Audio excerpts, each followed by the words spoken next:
अस्सलामुअलैकुम, सुबह खैर। कैसे हैं आप सब लोग? मुस्कुराती मॉर्निंग में आपको कहते हैं वेलकम।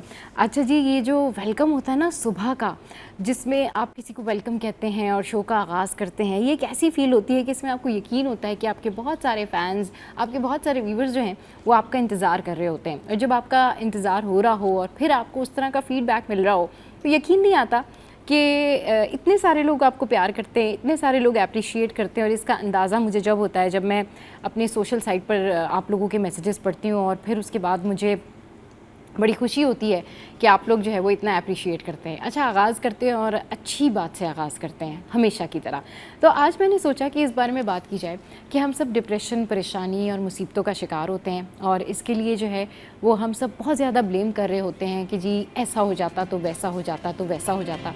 तो ये याद रखें कि जब भी आप हमेशा रेग्रेट से गुज़र रहे होते हैं, किसी पछतावे से गुज़र रहे होते हैं, तो उसमें जहाँ पर आप इंसान की अपनी गलतियाँ भी होती हैं, वहाँ पर इस बात का भी पूरा ख्याल रखा करें कि बहुत ज़्यादा अगर मगर करना, बहुत ज़्यादा इस तरह से बात करना कि भाई अगर ऐसा हो जाता तो ज़्यादा अच्छा हो जाता, ये ना इंसान के लिए बड़ा गलत होता है। अल्लाह पे तवक्कल करना चाहिए। और दूसरी बात ये, इसका बेहतरीन हल ये है कि आप बहुत सारी बुक्स पढ़ते हैं, लेकिन आप एक किताब ज़रूर पढ़ा करें और वो है कुरान शरीफ। जब आप कुरान शरीफ पढ़ेंगे ना तो इसके आपको बेशबहा फ़ायदे हैं। आपको पता है कि कुरान शरीफ की तिलावत करने से जो है वो दिमाग को बहुत सुकून मिलता है, आप स्पिरिचुअली बहुत अच्छा फ़ील करते हैं। और दूसरी बात यह है कि कुरान शरीफ को आपने ट्रांसलेशन के साथ पढ़ना है। जब आप कुरान शरीफ को उसके तर्जुमे के साथ पढ़ते हैं तो आपका जो कॉन्सेप्ट है वो पूरा क्लियर हो जाता है। आपको पता होता है कि ये जो मैंने आयत पढ़ी है इसका मकसद क्या है। उससे तीन चीज़ें आपके अंदर डेवलप होती हैं और ये तीन चीज़ें होती हैं रूहानियत, अंडरस्टैंडिंग और दूसरा आपका विजन खुलता है। और ये आपकी सेल्फ इम्प्रूवमेंट के लिए जो है बहुत बेहतर चीज़ है। तो कुरान शरीफ को ट्रांसलेशंस के साथ पढ़िए, कुरान शरीफ को तर्जुमे के साथ पढ़िए और फिर देखें कि आप अपनी पर्सनैलिटी में एक नया चेंज फ़ील करेंगे। आप बहुत सारी किताबें पढ़ते होंगे और भूल जाते होंगे, लेकिन ट्रस्ट मी, जब आप कुरान शरीफ की आयत या कुरान शरीफ की तिलावत करते हैं और स्टार्ट से लेके उसको लास्ट तक पढ़ते हैं और जब आप उसका तर्जुमा पढ़ते हैं तो यकीन करें आपको याद रहेगा कि आपने क्या पढ़ा था, आपको समझ आएगा कि अल्लाह ताला क्या कह रहे हैं।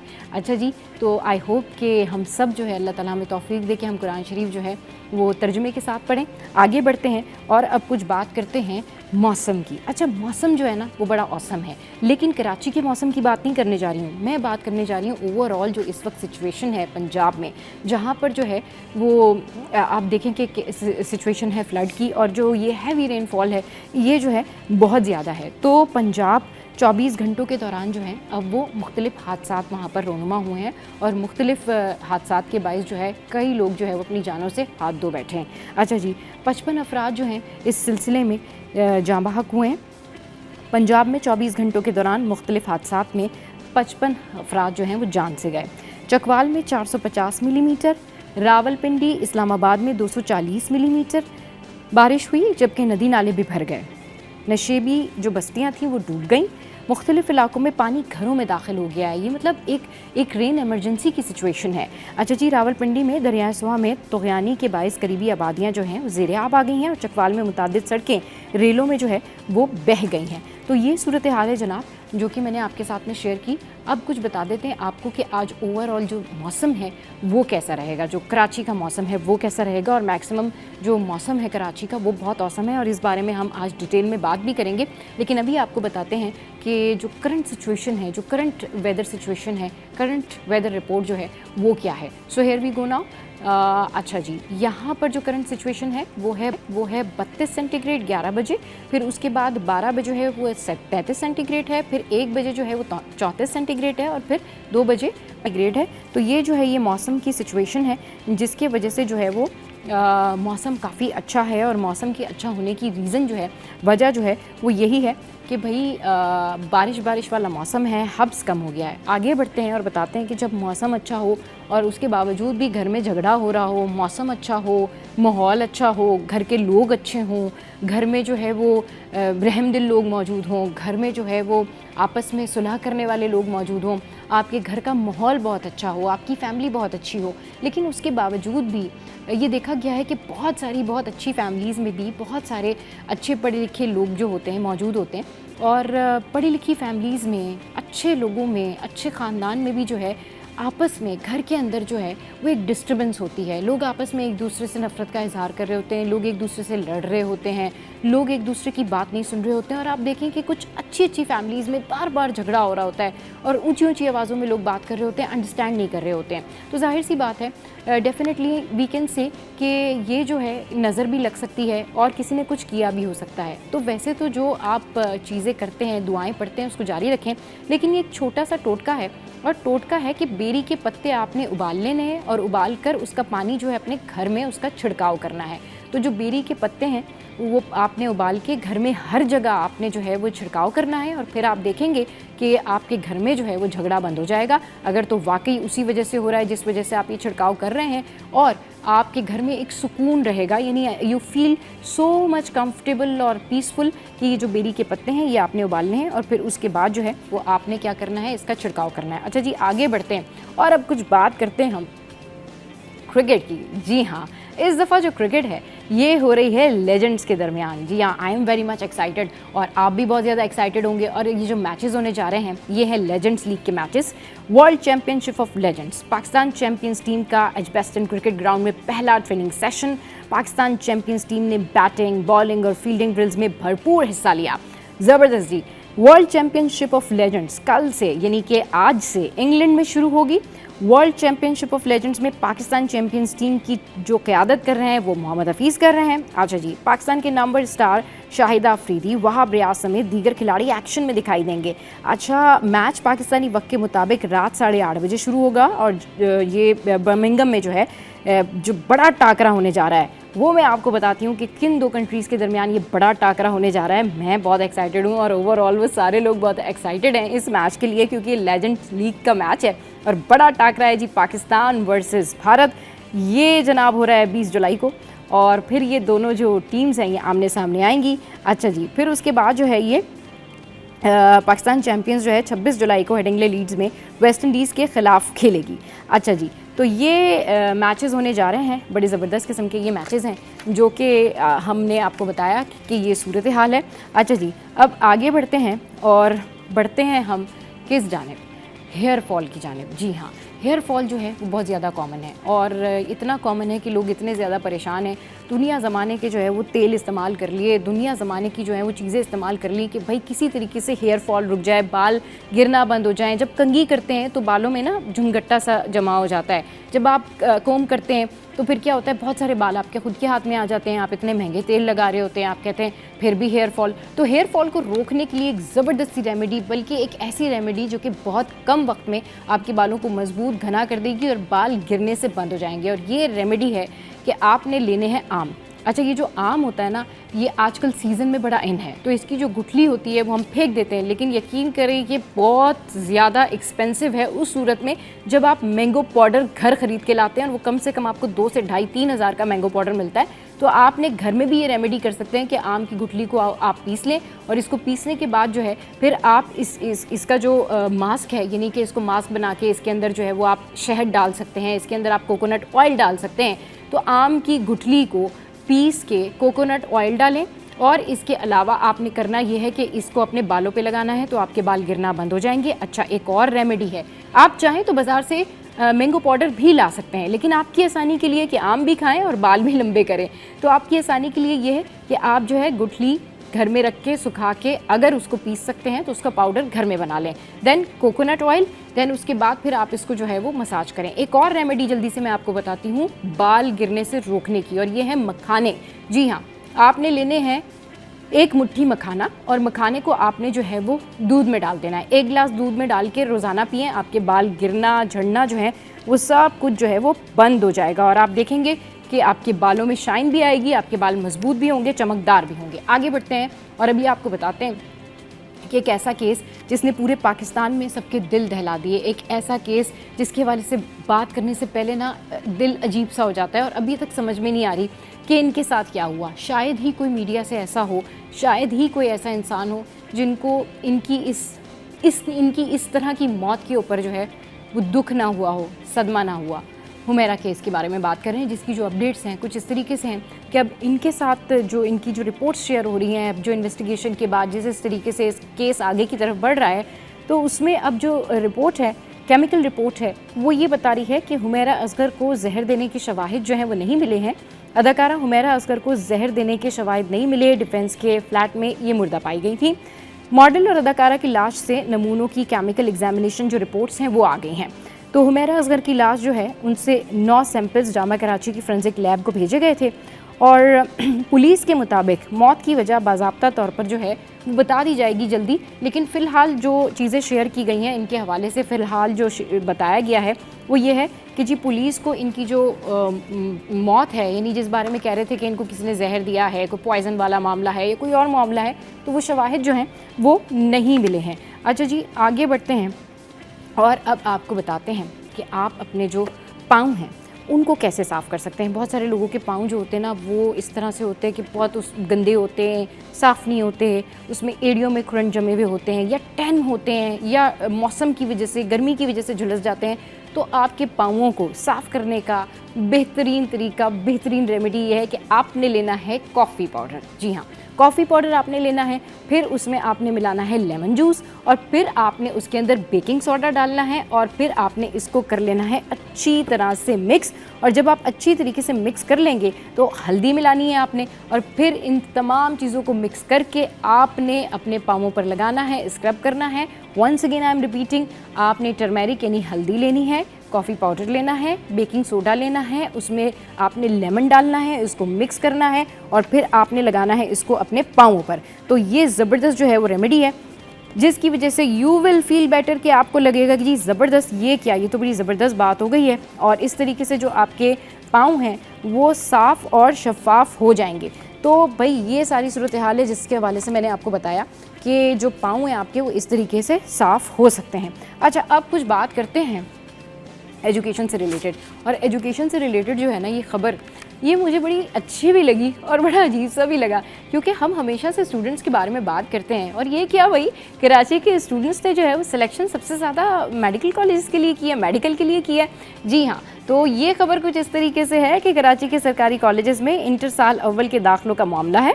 सरकारी कॉलेजेस में कितनी दाखिला दरखास्तें मौसूल हुई हैं, सिटी 21 ने इसके जो स्टैट्स हैं वो हासिल कर ली हैं और कराची में मजमूई तौर पर मतलब ओवरऑल 99,711 कैंडिडेट्स थे जिन्होंने इंटर साल अव्वल में दाखिले के लिए अप्लाई किया। राइट, इसमें से जो प्री मेडिकल के लिए अप्लाई किया 12,000 से ज़ायद तलबा व तालबात ने अप्लाई किया, तलबा ने अप्लाई किया। फिर प्री इंजीनियरिंग के लिए जो है वो 11,386 उम्मीदवारों ने दरखास्तें दी। अच्छा, फिर जो कंप्यूटर साइंसेज हैं उनके लिए 31,000 जो है वो 692 स्टूडेंट्स थे जिन्होंने अपनी एप्लीकेशंस जमा कराई। फिर कॉमर्स ग्रुप के लिए जो है वो 21,000 से ज़ायद 21,233 समथिंग। और फिर उसके बाद जो है ह्यूमैनिटेरियन आर्ट ग्रुप जो है उसने 8,000 से ज़ायद कैंडिडेट्स में दरखास्तें जो है वो जमा हुई। और होम इकनॉमिक्स के लिए 160 उम्मीदवारों की दरखास्तें जो है वो मौसूल हुई हैं। सो मुझे बड़ी हैरत हुई इस बात को देख के, इस बात को सुन के कि भाई सबसे ज़्यादा जो है वो मेडिकल का रुझान है और सबसे ज़्यादा जो दरखास्तें मौसूल हुई हैं वो मौसूल हुई हैं मेडिकल से रिलेटेड। और जो सबसे कम दरखास्तें मौजूद हैं, यानी कि जो सबसे कम अप्लाई किया है कैंडिडेट्स ने, वो कैंडिडेट्स हैं जी होम इकनॉमिक्स वाले और वो कैंडिडेट्स हैं ह्यूमैनिटेरियन ग्रुप वाले। तो ऐसा क्यों है भाई, होम इकनॉमिक्स से आप लोगों को प्यार नहीं है और जो इंजीनियरिंग वाले हैं वो दूसरे नंबर पर हैं। अच्छा, वैसे होम इकनॉमिक्स जो है वो मेरी अम्मी का भी बड़ा फेवरेट सब्जेक्ट रहा है, तो किसी दिन definitely will do show on home economics. So आगे बढ़ते हैं और अब बात करते हैं कराची के मौसम की। कराची में जो मौसम है वो औसम है। कराची में चाहे कोई भी हालात हों, बिजली ना हो, गैस ना हो, लेकिन कराची के शहरी आपको खुश नज़र आएंगे, हंसते हुए नज़र आएंगे। थोड़ी वक्त की परेशानी होगी, एहतजाज भी करेंगे। और अभी रेन इमरजेंसी भी है। अब सिंध में जो है वो बारिशों के हवाले से जो है वो बता दिया गया है कि सिंध में बारिशें मुतवक्के हैं। कराची में आज या कल से बारिशें हो सकती हैं, लेकिन कराची का जो रंग है वो निखरा निखरा है। अवाम बड़े खुश हैं। हाँ, हमने कोई तैयारी नहीं की हुई, हाँ हमें नहीं पता कि बारिश में तेज़ इमरजेंसी की सूरत हाल में क्या करना है, ये जानेंगे जब हमारे करस्पॉन्डेंट हमें ज्वाइन करेंगे। लेकिन अभी जो शहर कायद में मतलब अबर आलूद है, मरतूब है, हवा में नमी के ज़ायद तनासुब के बायस हब्स की सूरत हाल है। शहर में जो है कल गरज चमक के साथ बारिश का भी इम्कान है और शहर का जो मौजूदा दर्जा हरारत है वो 30 सेंटीग्रेड है। तो जनाब ये सारी सूरत हाल है जो मैंने आपके साथ में जो है वो शेयर की है मौसम की, कि मौसम तो बड़ा औसम है, लेकिन इशू ये है कि कराची हाइट्स जो हैं उनको रेन इमरजेंसी, रेन फॉल किस तरीके से क्या करना है उनको जो है ये सारे मामलात का नहीं पता है। अच्छा जी, अब आगे बढ़ते हैं और एक और ख़बर है जो कि मैं आपके साथ में शेयर करती हूँ। ऐसा सिर्फ पाकिस्तान में ही नहीं होता है, बल्कि ऐसा मुल्क से बाहर भी होता है। और ये जो है ईरान के सदर हैं जिनके साथ ये वाक़या पेश आया, मैंने सोचा कि ज़रूर आपके साथ में शेयर करना चाहिए। तो ये ख़बर कुछ इस तरीके से है कि ईरान में कुछ इस तरह से हुआ कि गैर मेयारी पेट्रोल ईरानी सदर को टैक्सी में सफ़र करना पड़ गया। जी हाँ, और वजह क्या है ज़रा जानिए। वजह यह है कि रूसी मीडिया के मुताबिक ईरानी सदर तबरेज़ जा रहे थे, जबकि काफ़िले की 3 गाड़ियों को कज़वीन सूबे के पेट्रोल स्टेशन से रिफ्यूल कराया था। पानी मिले पेट्रोल की वजह से काफ़िला दरमियान में रुक गया, जिस पर सदर फिजिशियान को तबरेज़ जो है वो जाना पड़ा, और वो भी एक निजी टैक्सी से जो है उनको तबरेज़ जाना पड़ा। And this is really really really amazing and हैरान कुन बात कि जो पेट्रोल था उसमें मिला हुआ था पानी। तो ये थी जी सारी सूरत हाल। आगे बढ़ते हैं और अभी आपको बताते हैं कि कराची में जो हादसात हैं वो रुकने का नाम नहीं ले रहे। मतलब अभी रिसेंटली मैं देख रही थी, रोज़ाना मैं देखती हूँ कोई एक्सीडेंट तो नहीं हुआ, ऐसा तो कुछ नहीं है जो मुझे शो पे बताना पड़े, अपडेट करना पड़े, मगर नहीं, कोई दुनिया रुक जाए लेकिन ये जो ट्रॉलर है ना ये नहीं रुक सकते। मतलब आप इनको नहीं रोक सकते। ये सीमेंट से लोड ट्रक था जिसकी वजह से ये हादसा पेश आया। ये सऊदाबाद जो है वो में ये हादसा हुआ, जहाँ पर ये ट्रक जो है वही जा रहा था अपने तरीके से, कौन रोके कौन पूछे, लोडेड ट्रक था। इसका जो ड्राइवर था उसको भी जो है वो मुश्तिल अफराद ने तशद्दुद किया। अच्छा, ये जो शख्स है जो कि इस ट्रॉलर की टक्कर से जो मोटरसाइकिल सवार जाँ बहक हुआ है, इसकी जो शनाख्त है मुतवफ़ी की वो 60 साला बाकर के नाम से की गई है। इंतहाई अफसोसनाक वाक़या है। अच्छा, इस वाक़े के फ़ौरन बाद जो मुश्तिल अफराद थे वो ज़ाहिर ट्रॉलर के गिर्द जमा हो गए। फिर वो यहाँ पर सारे जमा होकर उन्होंने इस ट्रॉलर को आग लगा दी। फिर जो ड्राइवर था इसका, उसको पुलिस ने गिरफ़्तार कर लिया है। अच्छा, सीमेंट से लोड ट्रॉलर जो है RCD ग्राउंड से सऊदाबाद की तरफ जा रहा था कि मोटरसाइकिल सवार को कुचल दिया। मतलब जो भी रास्ते में आए कुचलते हुए जाएं, सड़क इनकी अपनी है, इनको कौन पूछेगा। फिर हादसे में जो मोटरसाइकिल थी वो पूरी तरह तबाह हो गई और जो लाश थी उसको फिर मुंतकिल किया गया अस्पताल। कितनी बुरी बात है, कितने ये सैड इंसिडेंट होते हैं, कितने ये सैड मामलात होते हैं जिसकी वजह से ये सारे इंसिडेंट होते हैं। मुझे बहुत ज़्यादा अफसोस होता है इन तमाम सूरत हाल पर। मुझे बहुत ज़्यादा जो है वो अफसोस होता है इस सूरत पे कि ये लोग क्या करते क्या हैं। आगे बढ़ते हैं जल्दी से और अभी आपके साथ में शेयर करते हैं गोल्ड प्राइस। गोल्ड प्राइस जो है वो क्या है, गोल्ड कितना सस्ता हो गया है, गोल्ड कितना महंगा हो गया है, ये आपके साथ में शेयर करते हैं। और गोल्ड के जो प्राइस हैं उस हवाले से मैं आपके साथ में बता रही होती हैं आपको, हर रोज़ ही तकरीबन आपको बताते हैं। अच्छा, बहुत सारे ऐसे लोग होते हैं जो कि ये कर रहे होते हैं कि वो गोल्ड की प्राइस जानने के बाद जो है उसको एडजस्ट कर रहे होते हैं कि गोल्ड अगर सस्ता हो गया है तो वो डेफ़िनेटली फिर जाके कोई चीज़ बेचनी होती है तो बेच देते हैं। गोल्ड अगर महंगा हो जाता है तो फिर डेफ़िनेटली वो जाके कोई चीज़ अगर ख़रीदनी है या बेचनी है तो उस हवाले से जो है वो सारी चीज़ें कर रहे होते हैं। अच्छा जी, आगे बढ़ते हैं और अभी आपको बताते हैं कि हमारे जो एक बड़े ज़बरदस्त क्रिकेटर हैं, वैसे तो हमारे सारे क्रिकेटर्स ही जो हैं वो बहुत वोकल होके आवाज़ उठाते हैं, बात करते हैं, लेकिन अभी जो हमारे एक क्रिकेटर हैं, मतलब क्रिकेट की दुनिया में उनका बहुत अच्छा नाम है, उस्मान ख्वाजा, उन्होंने एक दफ़ा फिर से आवाज़ उठाई है। उन्होंने एक दफ़ा फिर से बात की है उन मज़लूम बच्चों के हवाले से। उन्होंने कहा मैं आवाज़ उठाना नहीं छोड़ूंगा। उस्मान ख्वाजा बच्चों पर इसराइली मज़ालिम के ख़िलाफ़ बोल पड़े। ऑस्ट्रेलियाई टेस्ट क्रिकेटर उस्मान ख्वाजा एक बार फिर निहत्ते फ़लस्तीनियों और बच्चों पर इसराइली मज़ालिम के ख़िलाफ़ बोले और ऐसा बोले कि फिर हाईलाइट हो गए। अच्छा जी, वो ये सारी चीज़ें तवातुर के साथ करते रहते हैं, आवाज़ बुलंद करते हैं। और इस बार उन्होंने अपने सोशल मीडिया प्लेटफॉर्म पर फ़लस्तीनी बच्चों पर जुल्म से ज़ख्मी होने वाले बच्चों की वीडियो जो है वो अपलोड की और उनका कहना था कि भाई ये देखना बहुत मुश्किल है, ऐसे जीने का तसव्वुर करें, इस बर्बरियत और जुल्म को हम भी देख रहे हैं, जबकि यूनिसेफ ने इसे बच्चों के लिए जो है वो कब्रिस्तान करार दिया है। उन्होंने कहा कि 2 साल हो गए, अब भी बच्चे मारे जा रहे हैं, इंसानों को भूखा मारा जा रहा है, इब्तदाई तिब्बी इमदाद के मराकज़ पर हमले किए जा रहे हैं। उनका यही कहना था कि मैं इस हवाले से बोलता रहूँगा, अगर हमारे लिए ये सब मामूल बन गया है तो हकीकत में हम ख़त्म हो चुके हैं। आवाज़ उठाना बिल्कुल भी बंद मत करें, हमेशा इंसानियत, बराबरी और एक बेहतर कल के लिए खड़े हों। अच्छा जी, ये सारी सूरत हाल है। जल्दी से आगे बढ़ते हैं और आपके साथ में शेयर करते हैं पल्सेस।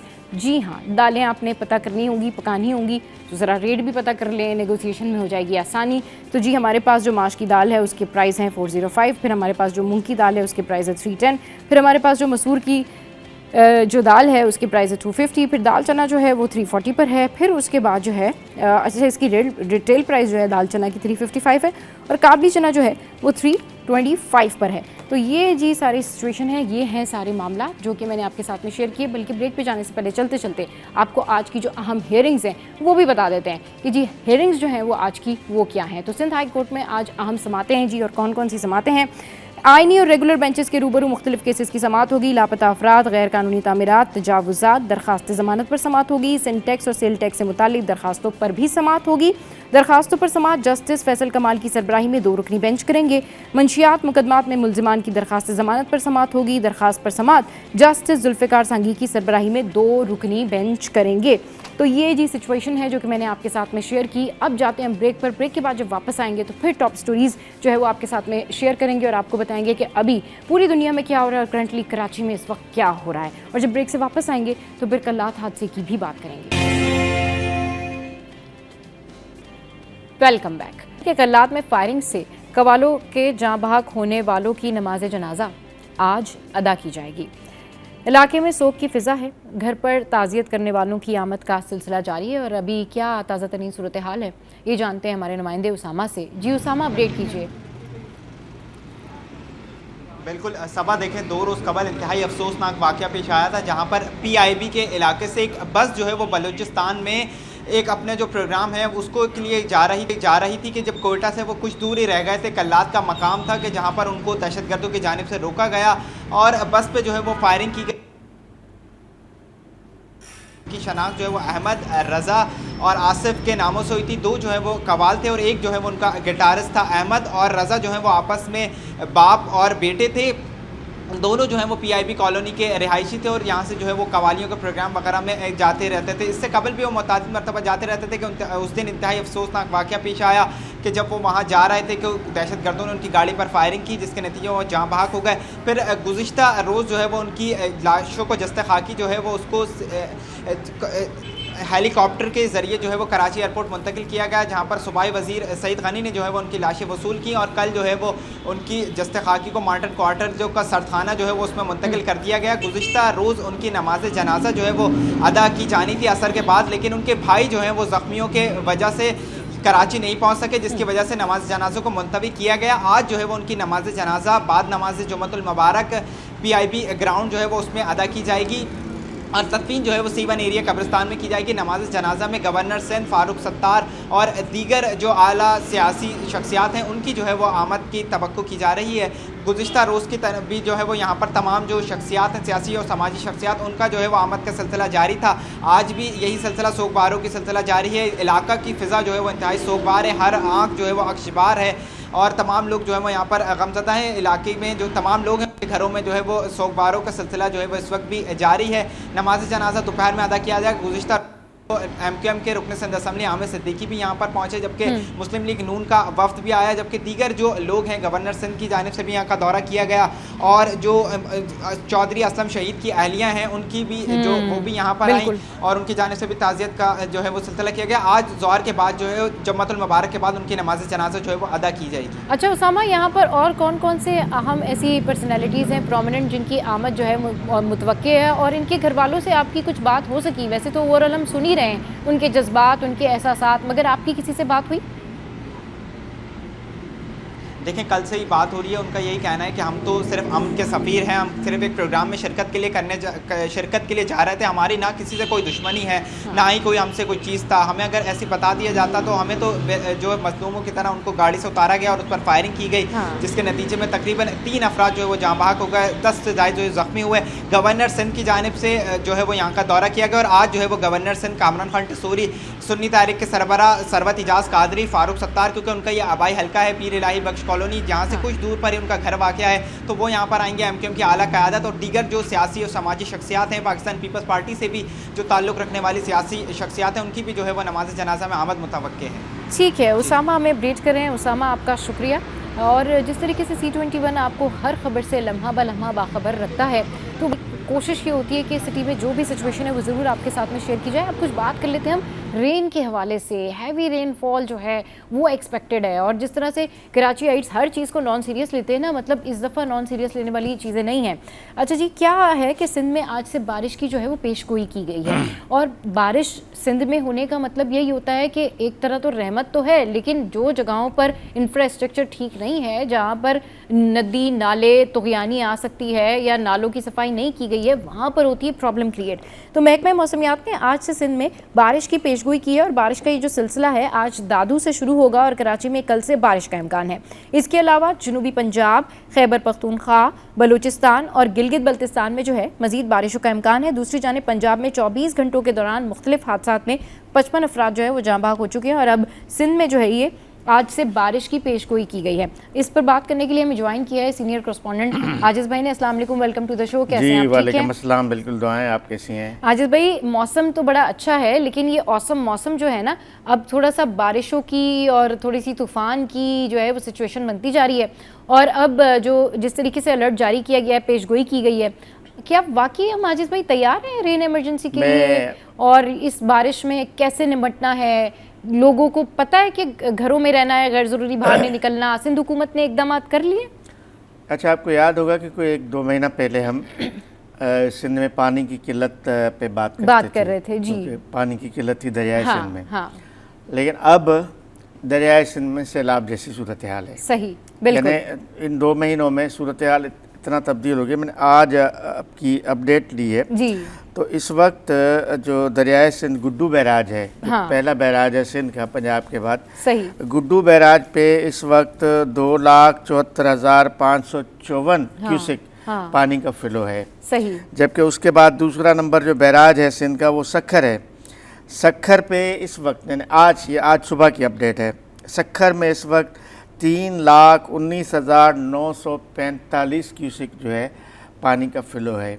कोटड़ी बैराज जहाँ पे पानी होता ही नहीं था आज से 2 महीने पहले, हम डेल्टा की बात करते थे, लेकिन आज कोटड़ी बैराज पर भी जो आज का फ्लो है तकरीबन 86,982 क्यूसिक। अब दरियाओं में मैं आपके पॉइंट पे आता हूँ, यानी ये सिचुएशन मैं इसलिए बता रहा हूँ कि जैसे ही बारिश होगी, पंजाब का आपने जिक्र किया, ये पंजाब में जितना भी इस वक्त पानी जमा हुआ है ये सारा पानी दरियाए सिंध में कन्वर्ट होगा और फिर हम चूंकि टेल एंड पे हैं सिंध जो है, तो ये सारा पानी इधर आएगा। सही। सिर्फ पंजाब नहीं, केपी में दरिया का जो फ्लो बढ़ता है, इवन कश्मीर में जो दरियाए सिंध का फ्लो बढ़ता है, जो सारा पानी बर्फ़ जो पिघलता है, सारा पानी जमा होके पहुँचता है सिंध में। अच्छा, सिंध में अगर बारिशें होती हैं तो सिंध में 2 तरह के सैलाब का खदशा होता है। एक तो वो सैलाब जो दरियाए सिंध से आ रहा होता है, दरिया का पानी फैलता है, हाँ। एक खुद हमारे पास ये इंटरनल जो बारिशों का पानी जमा होता है, सही। यहाँ RBOD और LBOD कुछ प्रोजेक्ट्स हैं, उनका पानी जो है वो फैलता है। 2022 में जो सैलाब आया था सिंध में, वो दरिया का सैलाब नहीं था, बहुत खतरनाक सैलाब आया था, लेकिन वो इंटरनल सैलाब था सिंध के अपने पानी का, सही। कोई दरिया से ओवरफ्लो होके नहीं आया था पानी, सही। तो ये बारिशें अगर आज जिस तरह बताया जा रहा था 18-19 जुलाई को, हाँ। सिंध में बारिश होगी और उसके बाद ज़ाहिर है कि कराची सिंध के आखिरी हिस्से पे है, जब बदीन, ठट्ठा, हाँ। और ये साहिली पट्टी है पूरी, बदीन, ठट्ठा और फिर कराची, हाँ। बदीन, ठट्ठा से जावल पे जब पानी बारिश होती है तो वो ऑटोमेटिकली, क्योंकि कराची में बारिश एक तो या तो इस तरफ से आता है या फिर कोयटा से जो है कन्वर्ट होती है, तो दोनों तरफ से इम्कान ये है कि आज नहीं तो कल लाजमी है कराची में भी बारिश का इम्कान है, होगी, सही। तो अब इस सूरत हाल से सवाल रहा आपका, हाँ। क्योंकि कराची हमारा मेगा सिटी है, बड़ा शहर है, हाँ। कराची में मसाइल बहुत ज़्यादा होते हैं, मसाइल तो हर जगह होते हैं, हाँ। 2 दिन पहले हैदराबाद में बारिश पड़ी तो आपने देखा कि हैदराबाद की गलियां और रोड भी बिल्कुल सैलाब बन गए थे और मोटरसाइकिलें और रक्शे तैर रहे थे हैदराबाद के रोडों पर, सही। तो कराची में और उससे भी ख़तरनाक सूरत हाल पैदा हो जाती, हाँ। है। तो इसमें बज़ाहिर तो ये बताया जा रहा है, हुकूमत बता रही है, मेयर कराची साहब बता रहे हैं कि तमाम नालों की सफाई हो गई है, तमाम तैयारियां मुकम्मल है, लेकिन अब जब बारिश आएगी तो पता लग जाएगा कि कितनी तैयारियां की हैं और कितनी सफाइयां हुई हैं। लेकिन कराची के लिए बारिश बहरहाल कई मुश्किलात लेकर आती है। 24 घंटे बिजली बंद होती है, बिजली तो वैसे ही बंद होती है, लेकिन बारिश एक बहाना होता है। चूँकि के इलेक्ट्रिक का सिस्टम इतना वर्स्ट है, इतना ख़राब है कि उनके सिस्टम से करंट लगने से लोग मरते हैं। बिल्कुल, अभी के इलेक्ट्रिक के हवाले से भी हमारे पास खबर है, लेकिन वो बाद में शेयर करेंगे। पहले बात कर लेते हैं आज मौसम के हवाले से जो बारिश की पेशगोई की है। हमारी आवाम को भी कितना रिस्पॉन्सिबल होने की ज़रूरत है। चलिए ठीक है जी, नदी नालों की तो तुगयानी है, नालों की सफाई नहीं हुई, इंफ्रास्ट्रक्चर बेकार है, प्रॉब्लम है, पानी भर जाएगा। अवाम अपने तौर पे, जैसे हम हमेशा करते हैं, अवाम अपने तौर पर अपनी मदद आपके किस तरीके से इस बारिश की सिचुएशन से, इस रेन इमरजेंसी से जो है वो बाहर निकल आए? क्योंकि हमारा जो शहर है या जो हमारे जो मौसम के हालात हैं ना, वो सडन चेंज होते हैं। उसमें हमें पता ही नहीं चलता कि अभी तो हल्की बारिश थी, अभी तो ये पता नहीं तूफान बन गया, या अभी तो तूफान था और ये बारिश जो है वो छोटी हो गई। तो इस हवाले से भी करेंगे बात, लेकिन इस ब्रेक के बाद आप हमारे साथ रहिए।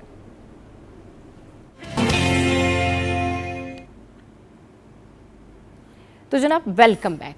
अब बात हो रही थी रेन इमरजेंसी की, अब बात हो रही थी कि जो हमारे शहर कायद में अवाम जो है वो खुद कितने प्रिपेयर हैं। बारिश हो जाती है फिर भी हमें बाहर निकलना होता है, सड़कों पे जाना होता है, सारी चीज़ें करनी होती है, और फिर हम कहते हैं हम बारिश में स्टक हो गए, लोगों को प्रॉब्लम हो गई। आजिज भाई, कितनी बड़ी जिम्मेदारी है, कितनी बड़ी ये रिस्पॉन्सिबिलिटी है अवाम की खुद की, कि उन्होंने जो है वो खुद ख्याल रखना है कि अगर ये मौसम ऐसा है तो हमने गैर ज़रूरी बाहर नहीं निकलना।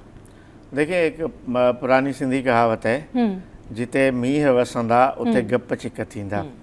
यानी जहाँ बारिशें बरसेंगी वहाँ कीचड़ और पानी तो होगा, ये तो तय है ना। ये तो कुदरती निज़ाम है, फितरत का निज़ाम है। बारिश है ही पानी बरसाने वाला सिस्टम, जिसको हम बारिश कहते हैं, उसका नाम ही ये है कि कुदरती तौर पे पानी बरसाने का सिस्टम, उसको बारिश कहा जाता है। अब जब बारिश आएगी, लाजमी है कि रोडों पे पानी होगी, कीचड़ होगा, गलियों में पानी होगी, क्योंकि शहरी सिस्टम ऐसा है कि नाले हैं और नाले ओवरफ्लो होते हैं। नाले सिर्फ बड़े नाले नहीं हैं जो 6-8 बड़े नाले हैं, लेकिन 20-25 नाले हैं कराची में। ये तमाम नाले ओवरफ्लो होते हैं। जाहिर है कि पानी बहुत ज़्यादा होता है। जब नाले ओवरफ्लो होते हैं तो उनका पानी बाहर आता है। पानी फिर पानी ऐसी चीज़ है, जब दरिया का पानी आता है सैलाब, पानी अपना रास्ता खुद बनाता है। जहाँ भी रास्ता मिलेगा वहाँ पानी जाएगा। पानी को एक तयशुदा रास्ते की ज़रूरत नहीं पड़ती। ओवरफ्लो होने के बाद फिर जगह जगह पे पानी जाएगा, जहाँ से रास्ता मिलेगा। तो नाले ओवरफ्लो होने की वजह से शहर में पानी दाखिल होता है। अच्छा, शहर में ज़ाहिर है कि पानी दाखिल होता है, कम अज़ कम बारिश जब थम जाए उसके बाद भी 3 घंटे लगते हैं कि ये पानी जो रोडों से, सड़कों से नीचे आए। ऐसे तो नहीं होता ना कि बारिश बरस रही होगी और पानी निकल रहा होगा, ये मुमकिन नहीं होता। हम हुकूमतों पे तनकीद बेशक करें, लेकिन जो आप कह रही थी, हमारी अपनी भी तो कोई जिम्मेदारी है ना। एक कुदरत का एक निज़ाम है। देखिए, बारिशें, दुबई हमसे ज़्यादा मैनेज सिटी है। सही। वहाँ भी आपने लास्ट ईयर देखा था कि क्या तबाही आ गई थी शहर के अंदर, दुबई सिटी में। इस तरह यूरोप के शहर, अभी हाल ही में हम देख रहे थे डिफरेंट चैनल्स पे फुटेज, फ्रांस और डिफरेंट मुल्कों में जो इंडिया के कुछ इलाकों में सैलाब आया, या शहरों में जो पानी जिस तरफ आया तो ये क्या कर सकते हैं? कुदरत का निज़ाम है, इसको रोक तो कोई भी नहीं सकता, भले हमारी हुकूमत कुछ भी करे, ये तो होगा। इसलिए हमारी अपनी जिम्मेदारी ज़्यादा बनती है। हम एक अच्छे शहरी के नाते, अच्छा, हम मजाक बना लेते हैं। मज़ेदार बात है कि कराची में स्पेशली मैंने देखा कि जब बारिश का पानी जमा होता है तो उसमें मजाक बन जाता है कि जी वो उस पानी में मोटरसाइकिल भी चलानी है, उसी में गाड़ी भी चल रही होती है। आपको याद होगा कि वो जो पिछली दफ़ा नॉर्थ की तरफ, यानी जो पहले बहुत ज़्यादा बारिश हुई थी, जो रिपोर्ट हुई थी, उसमें लोग ये कह रहे थे कि जी कश्तियाँ यहाँ चल सकती हैं आराम से। मतलब एक मजाक बन जाता है, निकल रही होती है। गैर संजीदा किस्म का जो रवैया है, मेरा ख्याल है उस गैर संजीदा रवैये से हमें बचना चाहिए। बारिशें ये एक कुदरती आफत होती हैं। कुदरती आफतों से निपटने के लिए कौमें एक बाशऊर होने का और ज़िम्मेदार होने का मुजाहरा करती हैं, तो हमें भी बाशऊर और ज़िम्मेदार होने का मुजाहरा करना चाहिए। कोशिश ये करनी चाहिए। देखिए, दुनिया भर में ये होता है कि दुबई में मैंने लास्ट ईयर देखा था, बारिशों के बाद उन्होंने 4 दिन, पता नहीं 6 दिन, उन्होंने लोगों को कहा कि घरों से मत निकलें, आप ड्यूटी ऑन होम करेंगे। यानी उन्होंने बाकायदा ऐलान किया था कि घरों से काम करेंगे, दफ्तर में आने की ज़रूरत नहीं। यानी अब दुबई जैसे सिटी में अगर ये होता है तो वो समझ रहे होते हैं लोग बाहर निकलेंगे तो मसाइल बढ़ेंगे। अच्छा, हमारे यहाँ ऐसा तो सिस्टम नहीं है कि गवर्नमेंट बोल दे कि जी आप घरों से काम करें, तो नहीं हो सकता। लेकिन उसके बावजूद भी हम खुद अगर ये जिम्मेदारी का एहसास करें, बिला वजह घरों से ना निकलें। और ख़ास तौर पे मैं के इलेक्ट्रिक का भी जिक्र कर रहा था, ख़ास तौर पे जो के इलेक्ट्रिक के जहाँ भी पोल्स वगैरह हैं वहाँ से दूर रहें। ये इंतहाई ज़रूरी होता है बारिश में कि के इलेक्ट्रिक के पोल से, हमारे यहाँ करंट लगने से बहुत सारे लोग मरते हैं बारिशों में। हर साल होता है, हर बार होता है। सही। घरों के अंदर कच्ची फिकी तारिंग और लाइटिंग होती है, उससे लोग मरते हैं, या ये जो पोल्स वगैरह है उससे लोग इससे बचना चाहिए, इससे बचना चाहिए। और आजिज़ भाई एक थॉट ये है कि बारिश हुई और लाइट यूजुअली नहीं होती है, लाइट चली जाती है। यहाँ बारिश हुई, यहाँ लाइट जो है लोड शेडिंग हो गई, वहाँ पर लोग छतों पे जाते हैं, फिर वो जो बिजली गिर रही होती है, बिजली कड़क रही होती है, उसको भी इंजॉय कर रहे हो तो उस वक्त भी थोड़ी एहतियात करें। और जो आपने समोसे पकोड़े और छोले लेने बाहर जाना होता है ना, तो वो लोग क्या करते हैं कि बारिश तेज़ हो रही है और वो कहते हैं जी जल्दी से हम जाके कोई ना कोई चीज़ खाने पीने की लेके आए। तो मेक इट एट होम, अपने घर में बनाएं, गैर ज़रूरी बाहर ना निकले। आपको पता नहीं होता कि जब पानी भरा हुआ है तो कहाँ किसी जगह पर किसी का बिजली का कोई तार गिर जाए, जहाँ कोई बिजली खुली छूट जाए, वहाँ पर 10,000 दफ़ा इस तरह से वाक़यात हो कि जी पानी में करंट था, वो तार गिरी हुई थी, कोई गुजर रहा था वहाँ से तो हादसा हो गया। तो रेन इमरजेंसी के लिए बेशक हमारी जो सिंध गवर्नमेंट है वो तैयार हो ना हो, रेन इमरजेंसी के लिए कोई और तैयार होना हो, इटसेल्फ हमें ये प्रिपरेशन कर लेनी चाहिए कि भाई आप अपने घरों में जो है उस तरीके से चीज़ें करके रखें कि अगर बारिश नहीं है तो डेफिनेटली लोड शेडिंग होगी, और अगर गलती से लाइट आ रही है और आप वो मौसम एंजॉय कर पाए तो डेफिनेटली फिर आप अपने घरों में इस तरह के पकाने खाने की कोई चीज़ें रखें कि अगर रेन बढ़ जाती है, यानी इमरजेंसी बढ़ जाती है, 2 दिन तक बारिश होती है या लगातार होती है, ऑन एंड ऑफ होती है, तो कम से कम आप गैर जरूरी बाहर ना निकलें। लोग शॉपिंग सेंटर निकल जाते हैं, लोग मॉल्स निकल जाते हैं कि वहाँ एंजॉय करेंगे, वहाँ ये नज़ारे देखेंगे। यहाँ पे एक बड़ा एक कुंडा सिस्टम का एक रवाज है कराची की, खासतौर पे कच्ची आबादियाँ जो हैं वहाँ मीटर्स नहीं होते भी हैं, लेकिन लोगों ने कुंडे लगाए होते हैं। कुंडे लगाए अच्छा, कुंडे ऐसे होते हैं कि पोल से कच्ची तारें खींच के लोगों ने अपने घरों तक लगाई हैं। अब ये जो होता है ना, ये बारिश में बहुत ख़तरनाक साइन होता है, क्योंकि इन तारों से करंट पैदा होता है। इसी वजह से लोग अपने घरों में जांबक होते हैं, हलाक हो जाते बिल्कुल सही कह रहे हैं। ये करंट लगने, करंट क्योंकि वायरिंग सिस्टम ठीक नहीं होता है, इस वजह से ठीक नहीं होता, पता नहीं कौन सा तार जो है कहाँ स्पार्क हो रहा होता है, कौन से तार की फ्लक्चुएशन जो है वो कहाँ पर हो रही होती है, तो ये सारी सूरत हाल होती है। तो आपने जो है अपने घरों में रहना है, लेकिन एहतियात के साथ रहना है। और जिस तरह से हम आपको बताते हैं, सिटी 21 आपको एहतियात भी बताता है कि भाई आपने जनरेटर को जो है उस टाइम ऑफ कर देना है, आपने गैर ज़रूरी जो है बिजली की तारों पे के पास नहीं जाना है, आपने ध्यान रखना है कि अगर आपकी जो पानी की मोटर है वो उसको आप थोड़ा सा ऊंचा करके रखें। तो इस सिचुएशन का जो है वो आपने ध्यान रखना है। चलिए जी, यहाँ वक्त तो है ब्रेक का, ब्रेक के बाद जब वापस आएंगे तो मजीद टॉप स्टोरी आपके साथ में शेयर करेंगे। Stay with us. तो जनाब, बिजली के जो मसाइल हैं वो इतने ज़्यादा हैं कि के इलेक्ट्रिक के नाम से ना लोगों को कुछ होने लगता है। मतलब ये नाम ऐसा है के इलेक्ट्रिक, यकीन करें कल भी मैंने अपनी बिजली का बिल देखा है तो मेरा दिमाग अजीब सा हो गया कि उफ, मतलब यहाँ पर ना लोगों ने क्या हुआ, अजीज़ भाई आपको सुन के हैरत होगी, जो लास्ट बकरीद गुजरी है ना, उसमें लोगों ने कहा कि हमने भाई शॉपिंग नहीं की, बिजली का बिल भरा है। इन्हीं लोग इतने ज़्यादा परेशान हैं। और जो सिचुएशन है वो ये, खबर जो मैं आपको बताने लगी हूँ वो ये, हालात ये है कि लोग अपनी शॉपिंग नहीं कर रहे, बिजली के बिल भर रहे हैं। और जो सिचुएशन है वो ये है कि बेलगाम के इलेक्ट्रिक इंतज़ामिया की हठधर्मी जो है वो जारी है। और ये कोरंगी मोबाइल मार्केट है और इसके इतराफ़ में जो है लोड शेडिंग इतनी ज़्यादा बढ़ गई है कि वहाँ पर लोग ज़हनी अजियत का शिकार हो गए हैं। 15-15 घंटे वहाँ पर लोड शेडिंग की जा रही है, वहाँ लाइट नहीं आ रही है। मार्केट है, चले घरों की सिचुएशन अलग है, मार्केट में भी लाइट नहीं है। मतलब जो शॉपिंग करने जा रहा है वो भी अंधेरे में जाए, जो घर में बैठा है वो भी अंधेरे में बैठे, जो कहीं आ रहा जा रहा है बस क्या खुली एक ज़मीन रह गई है, एक आसमान तले जो है ना वो लोग रह गए जो कि वहाँ बैठ सकते हैं। गरीब आदमी की बात हो रही है, उस शख्स की बात हो रही है जो कि 2 वक्त की रोटी कमाने के लिए बाहर जाए, उसको वहाँ पे भी लाइट ना मिले, घर आए उसको लाइट ना मिले, उसकी गर्मियाँ पूरी अंधेरे में ही गुजर जाती हैं। और यहाँ पर जो ये इनके जो दुकानदार हैं वो ये कहते हैं कि बिजली नहीं आती है और जो 15-15 हज़ार हैं उसके बिल आते हैं। ये बिल्कुल ऐसी सिचुएशन है कि गैस है नहीं, लेकिन गैस का बिल प्रॉपर आएगा। We have to बहुत pay नाकारा सिस्टम है जी। कराची इलेक्ट्रिक सप्लाई कंपनी जो है उसका सिस्टम बहुत नाकारा है। आपको एक मिसाल दूं, अभी ये जो संडे था ना लास्ट, उस संडे में कोई 14 घंटे लाइट नहीं थी हमारे पास। तो उसमें मैसेज ये चलाया गया कि जी वो फॉल्ट ठीक किया जा रहा है, यानी मरम्मती काम हो रहा है इस वजह से। भाई ये ऐसा कौन सा मरम्मती काम है कि 14 घंटे आपको करना पड़ रहा है और बिजली बंद रखनी पड़ती है। यानी आप अगर चाहें तो आप लोगों का 14 घंटे अजाब में मुब्तला करके रख लें। यानी ये आपके फॉल्ट हैं, ये आपका खुद एतराफ़ है जब वो लिखते हैं ना कि फॉल्ट ठीक किया जा रहा है, ये है। एतराफ़ है कि आप ठीक नहीं हैं, यानी आप फॉल्टी हैं, हाँ, आप हर काम में आपका फॉल्ट है। हम यही तो कह रहे हैं कि आपका सिस्टम नाकारा हो चुका है, लाइनें नाकारा हो चुकी हैं, बड़े अरसे से नई लाइनिंग नहीं हुई है, बड़े अरसे से जबकि के इलेक्ट्रिक का जो मुआहदा था पाकिस्तान के साथ जब ये बन रहा था तो उसमें ये था कि हर 6 महीने आपको अपने सिस्टम को अपडेट करना है। उस मुआहदे के मुताबिक हर 6 मंथ में अपने मुआहदे के तहत हर 6 मंथ में अपने सिस्टम को अपडेट करना और हर साल बिजली का जो दायरा है उसको वसी करना है, यानी पैदावार बढ़ानी है आपको। हर साल पैदावार बढ़ानी है, हर 6 महीने अपने सिस्टम को अपडेट करना है। ये मुआहदा है कि इलेक्ट्रिक का पाकिस्तान गवर्नमेंट के साथ। लेकिन हमने तो गुज़श्ता 20 सालों में ये नहीं देखा है क्योंकि आपने सिस्टम को अपडेट किया हो, आपने कोई नई कहीं लाइनिंग लगाई हो, आपने कहा हो कि फिलहाल पूरे इलाके को PMTs वगैरह निकाल के हम नया का, ऐसा तो कुछ नहीं। आप फॉल्ट जब आप 15 घंटे 10 घंटे लाइट बंद करते हैं, आप कहते हैं फॉल्ट है जी, उसको हम ठीक करें।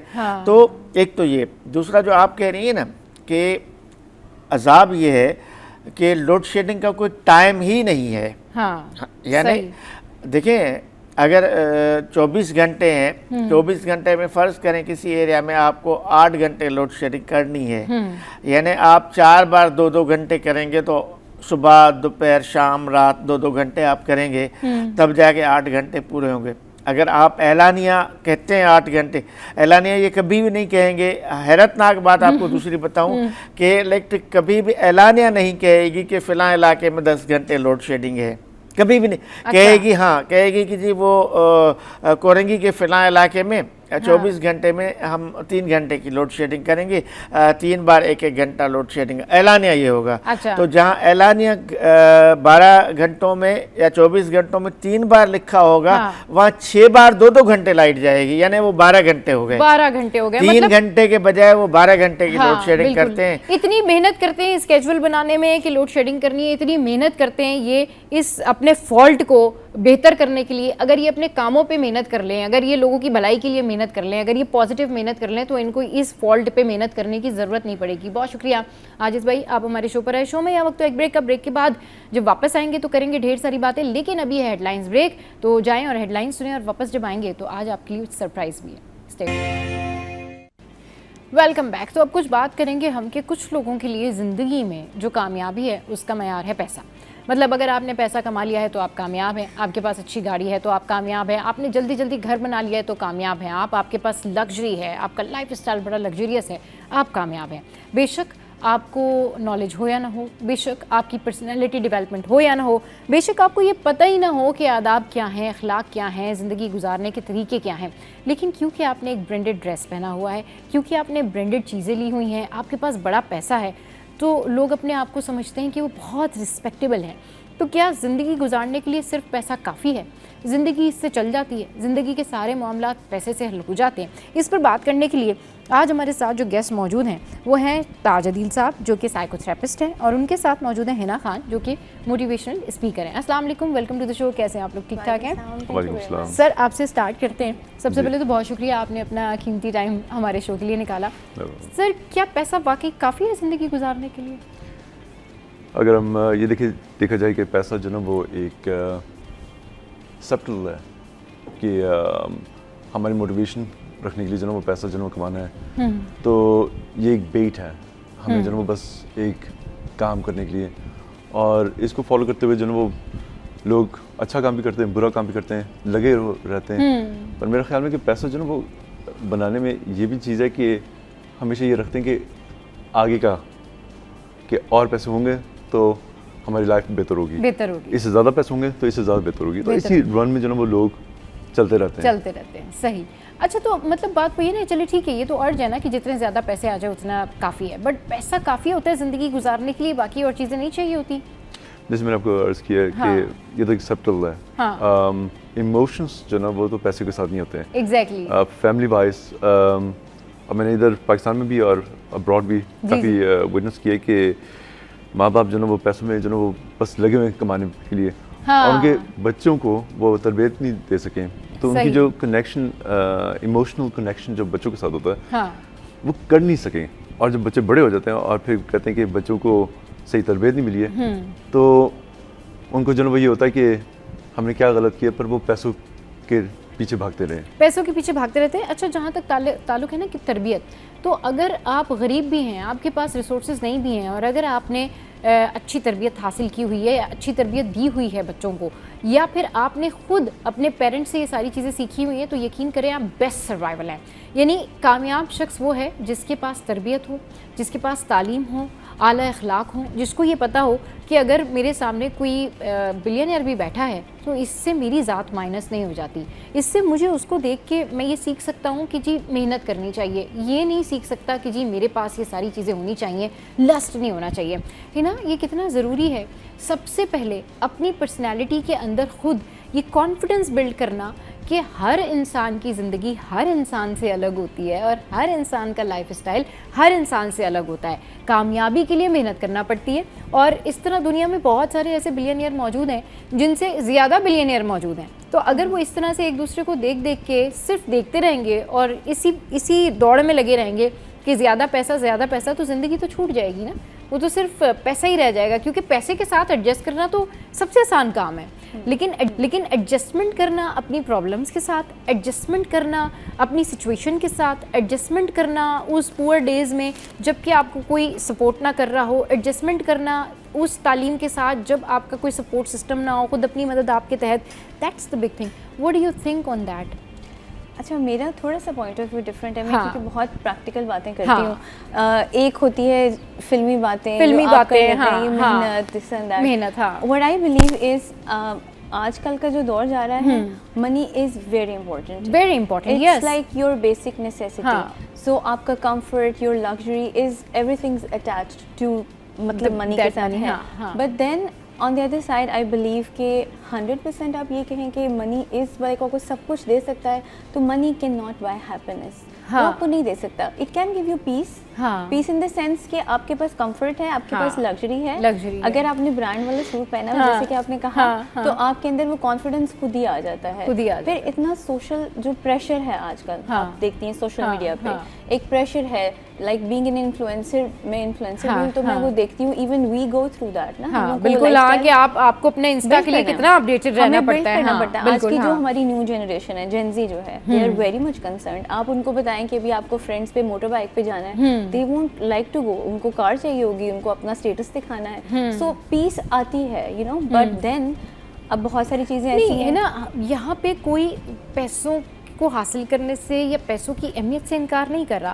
पैसे सबको चाहिए, जाहिर सी बात है। आप पढ़ते हैं, आगे बढ़ते हैं, इसीलिए ना कि आप फाइनेंशियली स्ट्रांग हो जाएं, आपके पास बहुत सारी चीज़ें हों। लेकिन सिर्फ पैसा ही कमाना, मतलब सिर्फ विजन ये रखना कि जी ठीक है, मैं अगर जो है वो अगर होस्ट हूँ, तो मेरा अगर विजन यही हो कि जी मुझे तो सिर्फ पैसे ही कमाने हैं, बाकी चीज़ें अखलाकियात या दीगर चीज़ें जो मेरे अपने लाइफ से रिलेटेड हैं, फ्रेंड्स हैं, फैमिली हैं, ऑफिस कोलीग्स हैं या दीगर चीज़ें हैं, मेरा काम काज सब मैटर करता है ना डेफिनेटली पैसों के साथ। Money is part of life. देखिए, अब आप for example let's talk about, मैंने बहुत सारे ऐसे लोग देखे हैं, बिलियनर्स की जैसे बात कर लें, if a health condition comes जिसका दुनिया में इलाज नहीं है, सो आप वहाँ पे बेबस हो जाते हैं, राइट।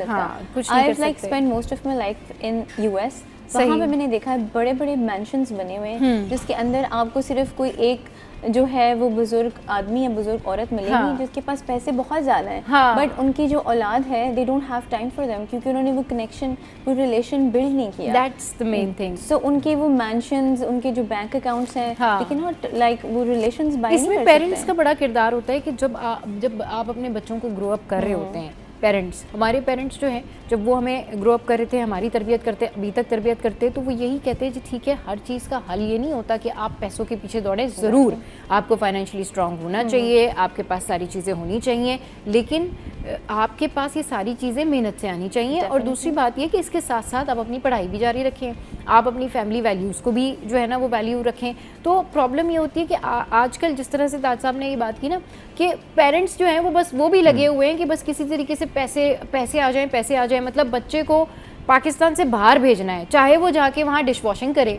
वो बेचारा परेशान हो जाए, वो अपने बारे में कुछ बता ना पाए। वो यहाँ बेहतर कमा सकता है, थोड़ा कम कमा लेगा लेकिन बेहतर कमा सकता है, लेकिन उसको डबल पैसे चाहिए तो उसको डॉलर कमाने। अब डॉलर कमाने के लिए वो पता नहीं कितने इमोशनल जो है ना वो प्रॉब्लम से गुजरेगा मुल्क से बाहर, कितनी उसको जो है मुसीबतें उठानी पड़ेंगी। इन दी एंड 3, 4, 5, 6 साल बाद वो वहाँ की जितनी भी चीज़ें सह के वो अगर स्टेबल भी होता है तो आप सोचें कि लाइफ के जो मोमेंट्स हैं ना वो खो जाते हैं।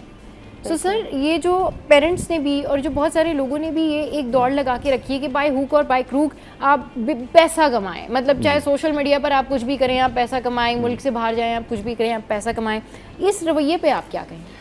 मैं 6 साल के बाद पाकिस्तान आया हूँ और मैंने जो ऑब्जर्व किया ये पिछले 3 हफ्ते में जो पाकिस्तान में रहा हूँ, क्वाइट डेवस्टेटिंग है। इसलिए कि चार्ल्स डार्विन की एक थ्योरी है, फियर्स ऑफ सर्वाइवल, और उसको जो इतना लिया हुआ है कि only the strong will survive. तो आपके पास एक पॉपुलेशन है जो मतलब मिडिल क्लास है, जो बहुत ज़्यादा सप्रेस्ड हुए हैं, बहुत ज़्यादा उनको उलझन में आए हुए हैं कि मतलब पैसा जो वो मतलब अगर नहीं होगा तो उनके बिल नहीं पे होंगे। और आपके पास फिर एक अपर क्लास है जिनके पास हर कुछ है, उनके बच्चों को पता भी नहीं है कि मतलब बाहर ग्रोसरी और पेट्रोल कितने का है। तो जब इधर के पेरेंट्स मतलब जो मिडिल क्लास पेरेंट्स हैं वो अपने बच्चों को प्रोवाइड करना चाहते हैं हर चीज़। और इसमें एक बात मैंने जो नोटिस की है पाकिस्तान में, जिसको मैं ऑन द टॉपिक में लेकर आऊँगा, पाकिस्तान में बहुत ज़्यादा एक चीज़ है कि दूसरे क्या कहेंगे जी, बिल्कुल कि वो क्या कहेगा, ये क्या कहेगा, मेरे हमारे चाचा मामा और नेबर क्या कहेंगे। तो उसकी वजह से जो ना वो आउटर लाइफ जो ना वो बड़ी मतलब फ्लैशी होनी चाहिए, आपके पास न्यू आईफोन होना चाहिए, कपड़े ब्रांडेड आपके पास होने चाहिए। और अकॉर्डिंगली ब्रांडेड कपड़ों की डेफिनेटली जैसे आपने कहा कि उसमें आपका एक कॉन्फिडेंस भी होता है, आपके एक जो ना वो फर्स्ट इंप्रेशन भी होता है। पर इधर जो ना वो लोगों ने ब्रांड को और पैसों की जो ना वो मतलब जो शो ऑफ करने के लिए वो अपनी आइडेंटिटी बना दिया। और उसकी वजह से मैं देख रहा हूँ कि सोशल मीडिया पर दुनिया में कहीं और नहीं है जितने इन्फ्लुएंसर इधर कोशिश कर रहे हैं, इसलिए कि कुछ पॉपुलर हो रहे हैं, तो सब वो कोशिश में कि मतलब मिलियंस नहीं करोड़ कमाने के लिए, करोड़ कमाने। सर, बात ये है कि हम इस चीज़ से डिनाई नहीं कर रहे कि आप ब्रांडेड कपड़े क्यों पहने, भाई आप पहने, बिल्कुल अल्लाह ने आपको दिया है, आप जो दिल करता है पहने, आप ब्रांडेड पहने, आप महंगा पहने, व्हाटएवर। लेकिन बात यहाँ पे हो रही है कि अगर सिर्फ यही चीज़ें मैटर करती हैं तो वो एजुकेशन कहाँ है? ब्रांडेड ड्रेसेस आप ज़रूर पहने, लेकिन अगर आपकी पर्सनैलिटी ही नहीं है, अगर आपके पास तालीम ही नहीं है, तो चलिए सिर्फ तस्वीर की हद तक या सिर्फ जो है वो फुटेज की हद तक तो ठीक है, but people will meet you ना, आपसे लोग मिलेंगे भी, आपसे इंटरेक्शन भी करेंगे। तो जब वो मिलेंगे तो उनको पता चलेगा कि वो just you have only money and nothing else. तो हम उस बारे में बात कर रहे हैं कि अपने आप को भी ग्रूम करने का, अपनी चीज़ों को भी ठीक करने का कितना जो है ना वो इंसान के अंदर कोशिश करनी चाहिए, कितना शौक होना चाहिए, क्योंकि लोग अपनी पर्सनैलिटी माइनस करके, हर चीज़ को माइनस करके, इनफैक्ट फैमिली वैल्यूज़ को भी माइनस करके, they are doing it by hook और crook, we want to earn money. And that's true, because काफ़ी सारे लोग जो मतलब ब्रांड के पीछे भाग रहे हैं, और मैंने काफ़ी लोगों को मिला हूँ, सुपरफिशियल, इगोइस्टिक, नार्सिसिस्टिक, उनकी पर्सनैलिटी उनकी काफ़ी जो पर्सनैलिटी बन जाती है, जो सिर्फ और सिर्फ जो वो मटेरियलिस्टिक के भाग रहे हैं। मेरी आदत ये है कि अगर मैं किसी रिक्शे पर बैठा हूँ, मैंने रिक्शा उधर है नहीं तो मैं रिक्शा जो ट्राई करना, तो रिक्शा ड्राइवर, टैक्सी ड्राइवर, मतलब गार्ड जिनसे बात की है, जो मेहनती इंसान है, उनकी पर्सनैलिटी इतनी खूबसूरत है और वो बस एक स्ट्रगल में भाग रहे हैं। पर मेरा ख्याल में कि इसको बेस लाइन अगर करना है तो जो ज़्यादा ब्रांड के कॉन्शियस और ज़्यादा जो मटेरियलिस्टिक होते हैं, उनकी वो फीलिंग्स, जो ह्यूमन फीलिंग्स होती है, नेसेसिटी, वो ख़त्म हो रही है। और वो फैमिली इश्यूज भी उस फैमिली में मैंने बहुत देखे हैं, एक्सट्रीमली। और आने वाली जनरेशन के लिए काफ़ी डेविस्टेटिंग है। बिल्कुल, ये तो बिल्कुल ठीक कह रहे हैं कि ये काफ़ी डेविस्टेटिंग है। लेकिन सर, एक रिसर्च भी है जिसमें जो मिडिल क्लास और जो रिच पीपल होते हैं उनके दरमियान जो है वो एक, उन्होंने कहा कि जी तहकीक करते हैं, और उस तहकीक से पता ये चला कि जो मिडिल क्लास के अवाम होते हैं, जो कि ये इस स्ट्रगल से गुजर रहे होते हैं, जिनके पास पैसों की कमी होती है या बिजली भरने के मसले, जो है फीसेस भरने के मसले, सर ये इसमें कहा गया कि ये नेचुरल इश्यूज़ हैं और इससे वो गो थ्रू कर रहे होते हैं और ये मसले उनकी ज़िंदगी में साथ साथ चल रहे होते हैं। समहाउ जो रिचेस्ट लोग होते हैं, जिनको पैसों का प्रॉब्लम नहीं होता, वो सबसे ज़्यादा health issues, drug issues, depression, loneliness और a kind of you know, उनको इस तरह की डिजीज़ेस होती हैं कि वो जब जाके डॉक्टर को बताते हैं तो लोग कहते हैं नहीं आपको शायद वहम है, ऐसा कुछ नहीं है। इस पर करेंगे बात, लेकिन एक ब्रेक के बाद हमारे साथ रहिए। Welcome back. बात हो रही है क्या पैसा ही सब कुछ है, बात हो रही है कि पर्सनैलिटी या फैमिली वैल्यूज़ ये कहाँ चली जाती हैं। लोग सिर्फ पैसा कमाने में लगे हुए हैं, लेकिन तालीम, तरबियत और दूसरों के साथ किस तरह से बिहेव करना है, पब्लिक प्लेस में कैसे बिहेव करना है, सोशल मीडिया पर क्या अपलोड करना है, ये सेंस नहीं होती। लेकिन बस ये ज़रूर सेंस होती है कि हाँ भाई, इससे जो है ये हमारा फ़ायदा है। सर, अभी जिस तरीके से आप बात कर रहे थे कि आप अपने लेक्चर्स में जो है वो मार्शल लॉ के हवाले से भी बात करते थे, तो थोड़ी सी उस बारे में भी बात कीजिए। ऑफ कोर्स, जी, मार्शल ऑफ हायरार्की जो वो एक काफ़ी वेल नोन एक थ्योरी है जी।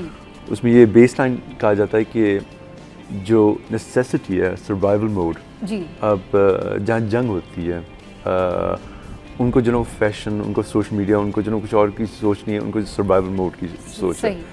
उनको स्ट्रेस, डिप्रेशन, एंग्जाइटी का कुछ पता नहीं है। उनको बस ये है कि इस वक्त जंग हो रही, सर्वाइव करना है।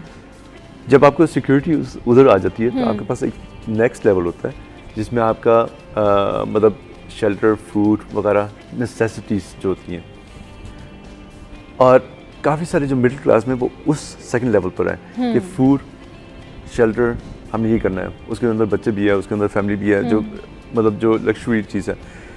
जो अपर क्लास है वो उसके अबव है, और वो है जहाँ वो आता है कि अब हमने क्या करना है, अब हमें जो वो मतलब अपना जो वो डेवलपमेंट, अपने जो वो सोचना, उसका टाइम आ जाता है। और टाइम जब होता है वो इंसान को काफ़ी सारी सोचों में मुब्तला कर देते हैं, और उसमें जो काफ़ी सारी जो डिफरेंट एंग्जाइटी, स्ट्रेस, डिप्रेशन, इसकी जो लोअर फील्ड में आपकी स्ट्रेस है, मतलब जो मिडिल क्लास के लिए, वो तो एक अच्छी स्ट्रेस है कि, और ये भी देखना होता है कि एक अच्छी स्ट्रेस है, हाँ। एक नेगेटिव स्ट्रेस है। जो पॉजिटिव स्ट्रेस है वो ये कि हम मोटिवेशन होती है, हाँ। कि हमने नेक्स्ट डे को कैसे बेहतर बनाना है, हमने बच्चों को कैसे बनाना है। सही, बिल्कुल। क्योंकि बहुत सारे ऐसे लोग हैं, यकीन करें, they have nothing to do, उनको नहीं पता कि कल उनको क्या करना है। लेकिन अगर आपको पता है कि कल आपको क्या करना है, तो यू आर लकी कि आपको एटलीस्ट ये पता है, पॉजिटिव बात पता है कि भाई आप ये पॉजिटिवली कर सकते हैं। जिस तरह है ना, अब आपको पता होगा कि भाई कल आप क्या कर रहे हैं, या परसों आप क्या कर रहे हैं, अभी थोड़ी देर बाद आपने क्या करना है। तो वी आर ब्लेस्ड पीपल कि हमारे पास काम है। लोग इसको भी स्ट्रेस में लेते हैं। So it's a blessing if you are busy. I always say कि बहुत लोग कहते हैं वो बहुत प्रेशर, काम, ये वो, पर ऐसे it's a blessing if you are busy. इतने सारे लोग हैं जो फारिग हैं and they want to be busy, लेकिन वो नहीं हो पाते हैं। किसी के पास जॉब नहीं है, किसी के पास करने के लिए कुछ टास्क नहीं है। So it's really a blessing ना कि आप बिजी हैं। सही, बिल्कुल। बाकी जो जैसे अभी आप कह रही थी, I was thinking another thing कि भाई जैसे आप कह रही थी ना कि लाइक एजुकेशन, ये जैसे हम अपने बच्चों को या न्यू जनरेशन को जैसे हम लोग गाइड कर रहे हैं। So money is, as I said, it's important. But the thing is, money, like इसमें कोई गारंटी नहीं होती it will stay with you forever. बड़े बिजनेस हैं, अगर उनमें लॉस हो जाता है, वो बिल्कुल नीचे जीरो पे आते हुए लोग देखे हैं मैंने। लेकिन बट ये कि अगर आप एजुकेशन पे लाइक बच्चों को फोकस कराते हैं, उनकी तरबियत पे कराते हैं, that stays forever. सही। एजुकेशन साथ है तो आप कभी भी रोड पे नहीं है। You can get good jobs, आप सारा कुछ कर सकते हैं, आपका सर्वाइवल वैसे ही बेचा होता है, आप दोबारा से खड़े हो जाते हैं। और ये है कि फिर यही तो ना हम बात, अभी ब्रेक में भी हम यही बात कर रहे थे कि एजुकेशन होनी चाहिए, तालीम तरबियत होनी चाहिए, फिर आप पैसे कमाने के पीछे भागें तो वो आपको फ़ायदा देगा। क्योंकि ये इन्होंने बहुत अच्छी बात की कि भाई हम ये क्या गारंटी है कि पैसे हमेशा आपके पास रहेंगे। दिस इज द मेन हमारा ये होना चाहिए कि अगर पैसे वाकई आपके पास, अल्लाह करे आपके पास हमेशा पैसे रहें, बहुत सारे पैसे रहें, लेकिन अगर कोई आपके साथ मिसहैप हो जाता है तो फिर आपको तो कोई अकल शऊर है ही नहीं, क्योंकि आपने एक दफ़ा आपने तो कमा लिया, लेकिन अब वो अकल शऊर है ही नहीं। तो वो पैसे चले जाने, तो फिर स्टेबिलिटी आपकी तालीम से आएगी, स्टेबिलिटी आपकी तरबियत से आएगी। जो मैं शुरू में कह रही थी ना कि आप पुअर डेज में कैसे बेस्ट सर्वाइवल कर सकते हैं, इसका तरीका आपको तालीमी बताती है। क्योंकि अगर आप इस स्ट्रेस से गुजर रहे कि आपने बिजली का बिल नहीं भरा, ऑब्वियसली ये बड़ा स्ट्रेस है। अगर आप इस स्ट्रेस से गुजर रहे कि बेरोज़गारी है, प्रॉब्लम्स हैं, घर में इश्यूज़ हैं, ऑब्वियसली ये बड़ा स्ट्रेस है। लेकिन कम से कम यू हैव फैमिली, कम से कम you have things to do, कम से कम आपके साथ लोग हैं। मगर आपसे बहुत अमीर शख्स जो इस स्ट्रेस से गुजर रहा है ना कि उसके पास सब कुछ है, लेकिन उसको यही नहीं पता कि उसकी डिप्रेशन की वजह क्या है, उसको यही नहीं पता कि वो रोज़ाना जो है ना वो बहुत सारी थेरेपीज़ कर रहा है, वो रोज़ाना पता नहीं क्या क्या ट्राई कर रहा है, लेकिन उसे यही नहीं पता कि वो उसकी प्रॉब्लम क्या है। प्रॉब्लम का पता होना भी एक तरह की ब्लेसिंग है। सर, आप इसके ऊपर क्या कमेंट करेंगे? मोस्ट डेफिनेटली मेरा ख्याल है कि पाकिस्तान में भी और वेस्टर्न में भी ज़्यादातर में जो 80% जो मेरे क्लाइंट्स हैं वो अपर क्लास के हैं। सही। और मैंने जो इस वक्त पाकिस्तान में भी एक्सपीरियंस किया है कि एक रिक्शा ड्राइवर जो इतना ज़्यादा कमा नहीं रहा है वो खुश है, खुश जैसे है, कि वो हाँ, अपने हाँ। जो वो मखसूस लाइफ में खुश है। इधर मेरी एक क्लाइंट थी 2 हफ्ते पहले, वो कराची गई हैं, पर उसको डिप्रेशन इस चीज़ की थी कि वो लोनलीनेस, उसके बच्चे हैं, उसके हस्बैंड है, बड़ा सा घर है, मेड्स हैं, हर चीज़ है, पर डिप्रेशन में उसको पाकिस्तान में होते हुए अल्कोहल की जो वो शिकार होगी, मतलब ड्रग की शिकार होगी। और वो एक कोपिंग मैकेनिज्म, मुझे जो हमने बात की कोपिंग मैकेनिज्म था कि उसके बच्चे भी मतलब बोर्डम में, इसी के हर कुछ है, नौकर है, हर कुछ है, तो वो भी जिन्होंने शिकार हो गए क्या ड्रग के, पार्टीज वगैरह। तब माँ भी उसमें, तब वो एक क्लाइंट मेरे यही पार्टीज एंड ऑल दैट, और बच्चे भी इसी के उसी पार्टीज एंड ऑल दैट। तो ये इस कराची के शहर में आपके पास एक अपर क्लास है जिसमें बहुत ज़्यादा स्ट्रेस है, आपके पास लोअर क्लास है जिसमें आपको रिक्शा ड्राइवर का कहा है कि बहुत खुश है, और इसके दरमियान में मतलब 40 मिलियन मिडिल क्लास। तो कि जितने भी लोगों के आजकल अगर आप देखें ड्रग एडिक्ट जो बच्चे हैं, यंग जनरेशन है जो कॉलेजेस की, वो मोस्टली अपर क्लास के लोग हैं। अपर क्लास में रिहैब्स में एक सर्वे ने बताया कि अभी जितने आदमी, औरतें इवन, या जो अभी जिनके यंग जनरेशन जा रही है, they belong to upper class. Yes, और ये बहुत बड़ी स्ट्रेस है जस्ट बिकॉज ऑफ दैट कि they don't know what to do. तो चलें, व्हाई डोंट हम ये ट्राई कर लेते हैं। Exactly. तो वो ये होता है कि जिसके पास भी जो काम है ना, वो उसके लिए ब्लेसिंग है। वो स्ट्रेस एक अलग चीज़ होती है, वो स्ट्रेस एक अलग होता है कि भाई अभी हिना को ये प्रॉब्लम है, मुझे ये प्रॉब्लम है, अच्छा जी इस चीज़ की शॉर्टेज है या दीगर शॉर्टेज है, यू नो, ये नेचुरल प्रॉब्लम है, नेचुरल है, ये नेचुरल है। पॉजिटिव मेरे को स्ट्रेस आती है ना, तो आई डोंट थिंक मेरी जो है लाइफ एंड हो गया है। हर बंदे कहते हैं आई थिंक कि मैं, अच्छा गुस्से में हम कहते हैं बस ये ऐसे हो गया, ये तो ऐसे हो, बट थोड़ी देर बाद भी यूज्ड टू रियलाइज कि नहीं चेंज करनी चाहिए। हाँ, आई बिलीव कि मैं ये फिर सोचती हूँ कि ऐसे बहुत से लोग हैं जिनकी स्ट्रेस मुझसे बहुत ज़्यादा है, जो रिजॉल्व भी नहीं हो सकती हैं, तो फिर उस तरह से आप उसको पॉजिटिव करके then you cope with it ना। तो ये कि अगर आपका लाइफस्टाइल थोड़ा सिंपल है तो आपकी जो स्ट्रेस लेवल है, आपकी जो दुख है वो भी छोटे हैं, और आपकी खुशियाँ भी छोटी छोटी चीज़ों से जुड़ी हुई हैं। अगर छोटी खुशियाँ तो स्ट्रेस भी छोटे छोटे हैं, और फिर जो बड़ी खुशियाँ होती हैं ना, वैसे तो अल्लाह ताला ने हम सबको ये बहुत बड़ी बड़ी खुशियाँ दी हुई हैं कि हम आंखों से देख सकते हैं, हमारे हाथ हैं, हमारे पाँव हैं, हर नेमत पे अल्लाह का शुक्र अदा करना चाहिए। आप सोचें कि जो लोग बीमार होते हैं ना, तो मुझे एक वो एक्ट्रेस की बात इस बात से याद आ गई, वो एक एक्ट्रेस है, मेरा नाम जो है जहन से निकल गया, बट वो कह रही थी कि जब वो एडमिट थी कहीं अमेरिका में किसी हॉस्पिटल में, वो कहती थी जब वेंटिलेशन पर वो थी तो उनका जो एक एक सेकंड था या एक एक मिनट था ना, उसकी वो डॉलर्स में कीमत पे कर रही थी, जस्ट कि उनका जो सांस है, यानी जो उनका ब्रीद है वो प्रॉपर हो सके। तो ये जो हम सांस भी ले रहे हैं ना, और ये जो हमें फ्री मिली हुई है ब्रीदिंग, ये फ्री ब्रीदिंग जो है ना, इस नेमत के लिए भी शुक्र अदा किया करें, वरना जब खुदा न खास्ता किसी को बीमारी पकड़ लेना तो ये सांस की भी कीमत जो है ना वो लगना शुरू हो जाती है कि जी हॉस्पिटल में फिर आप एडमिट होते हैं और वेंटिलेशन में फिर आप जो है ना वो पर आवर पर डे के हिसाब से जो है वो पे कर रहे होते हैं। तो पहले तो हर हाल में अल्लाह का शुक्र अदा करें। और दूसरी बात ये है कि ये जो नेचुरल स्ट्रेस है और जो आपका खुद का बुलाया हुआ स्ट्रेस है, जैसे कि हमने उन लोगों के बारे में बात की कि जो ड्रग्स में चले जाते हैं, ड्रग्स की एडिक्शन हो जाती है। आप सोचें कि आपके बिजली के बिल की जो स्ट्रेस है वो शायद गर्मियों के बाद ख़त्म हो जाए, लेकिन आपके जो लोग ड्रग्स में इन्वॉल्व हैं, नशे में इन्वॉल्व हैं, जिनको जो है दीगर चीज़ों की लत लगी हुई है कि जी उनको हर हफ्ते जाना ही है, पार्टी करनी है, उनको हर हफ्ते जो है वो कोई ना कोई कुछ नई चीज़ें खानी है, कुछ ना कुछ उनको जो है ना दोस्तों के साथ जाना है, एंजॉय करना है, या जिनकी जो भी कोई नेगेटिव चीज़ें, नेगेटिव आदतें लगी हुई हैं, सोचिए उनको कितना स्ट्रेस होता होगा। उनके लिए तो ये स्ट्रेस ना ख़त्म होने वाला स्ट्रेस है। उनको तो देखें, हम लोग सेलिब्रिटीज़ को देखते हैं, हम बहुत ग्लैमराइज करते हैं, लोग देखते हैं, लेकिन आप देखें जितना बड़ा वो सेलिब्रिटी होता है, जितना बड़ी उसकी फैन फॉलोइंग है, अगर आप उसके साथ कभी अकेले बैठ जाए ना, तो अगर आप उनकी माइंड करें, यू विल फील कि इनके अंदर जो है ना एक अलग ही किस्म का डिप्रेशन है, दे आर नॉट हैप्पी। आप सुनते तो आप कहते हैं ये कैसे होता है, ये आई सीन मेनी पीपल कैमरे के सामने दे आर वेरी जॉली, जैसे ही कैमरा बंद हुआ वो किसी और थॉट्स में and they are behaving very abnormal, और ये सारी चीज़ें जो है ये इसी के साथ आ रही हैं। सही सर, ये क्या कंडीशन होती है कि एक मिडिल क्लास का बंदा, लोअर मिडिल क्लास वाला इंसान, उसको स्ट्रेस है, उसने हाई तौबा मचा के रखी होती है, ये है, ये हो गया, लेकिन इन दी एंड थोड़े अरसे बाद आप उस शख्स से मिलते हैं और वो कहते हैं नहीं अब अल्हम्दुलिल्लाह अल्लाह का शुक्र है सब ठीक है, और अल्लाह का शुक्र है अल्लाह ताला जो नेचुरल स्ट्रेस है वो ख़त्म कर भी देते हैं। लेकिन अपर क्लास का जो आप शख्स देखेंगे ना, उसको आप पहले थोड़ा अरसे मिलेंगे, फिर उसके बाद मिलेंगे, तो आप फील करेंगे कि वो मज़ीद ज़्यादा जो है वो डाउनिंग की तरफ जा रहे होते हैं। इसकी क्या वजह होती है? हालांकि वो तो इतने महंगे उनके पास थेरेपिस्ट होते हैं, रेमेडीज़ कर रहे होते हैं, पूरी दुनिया घूम रहे होते हैं, लेकिन बाय एनीथिंग।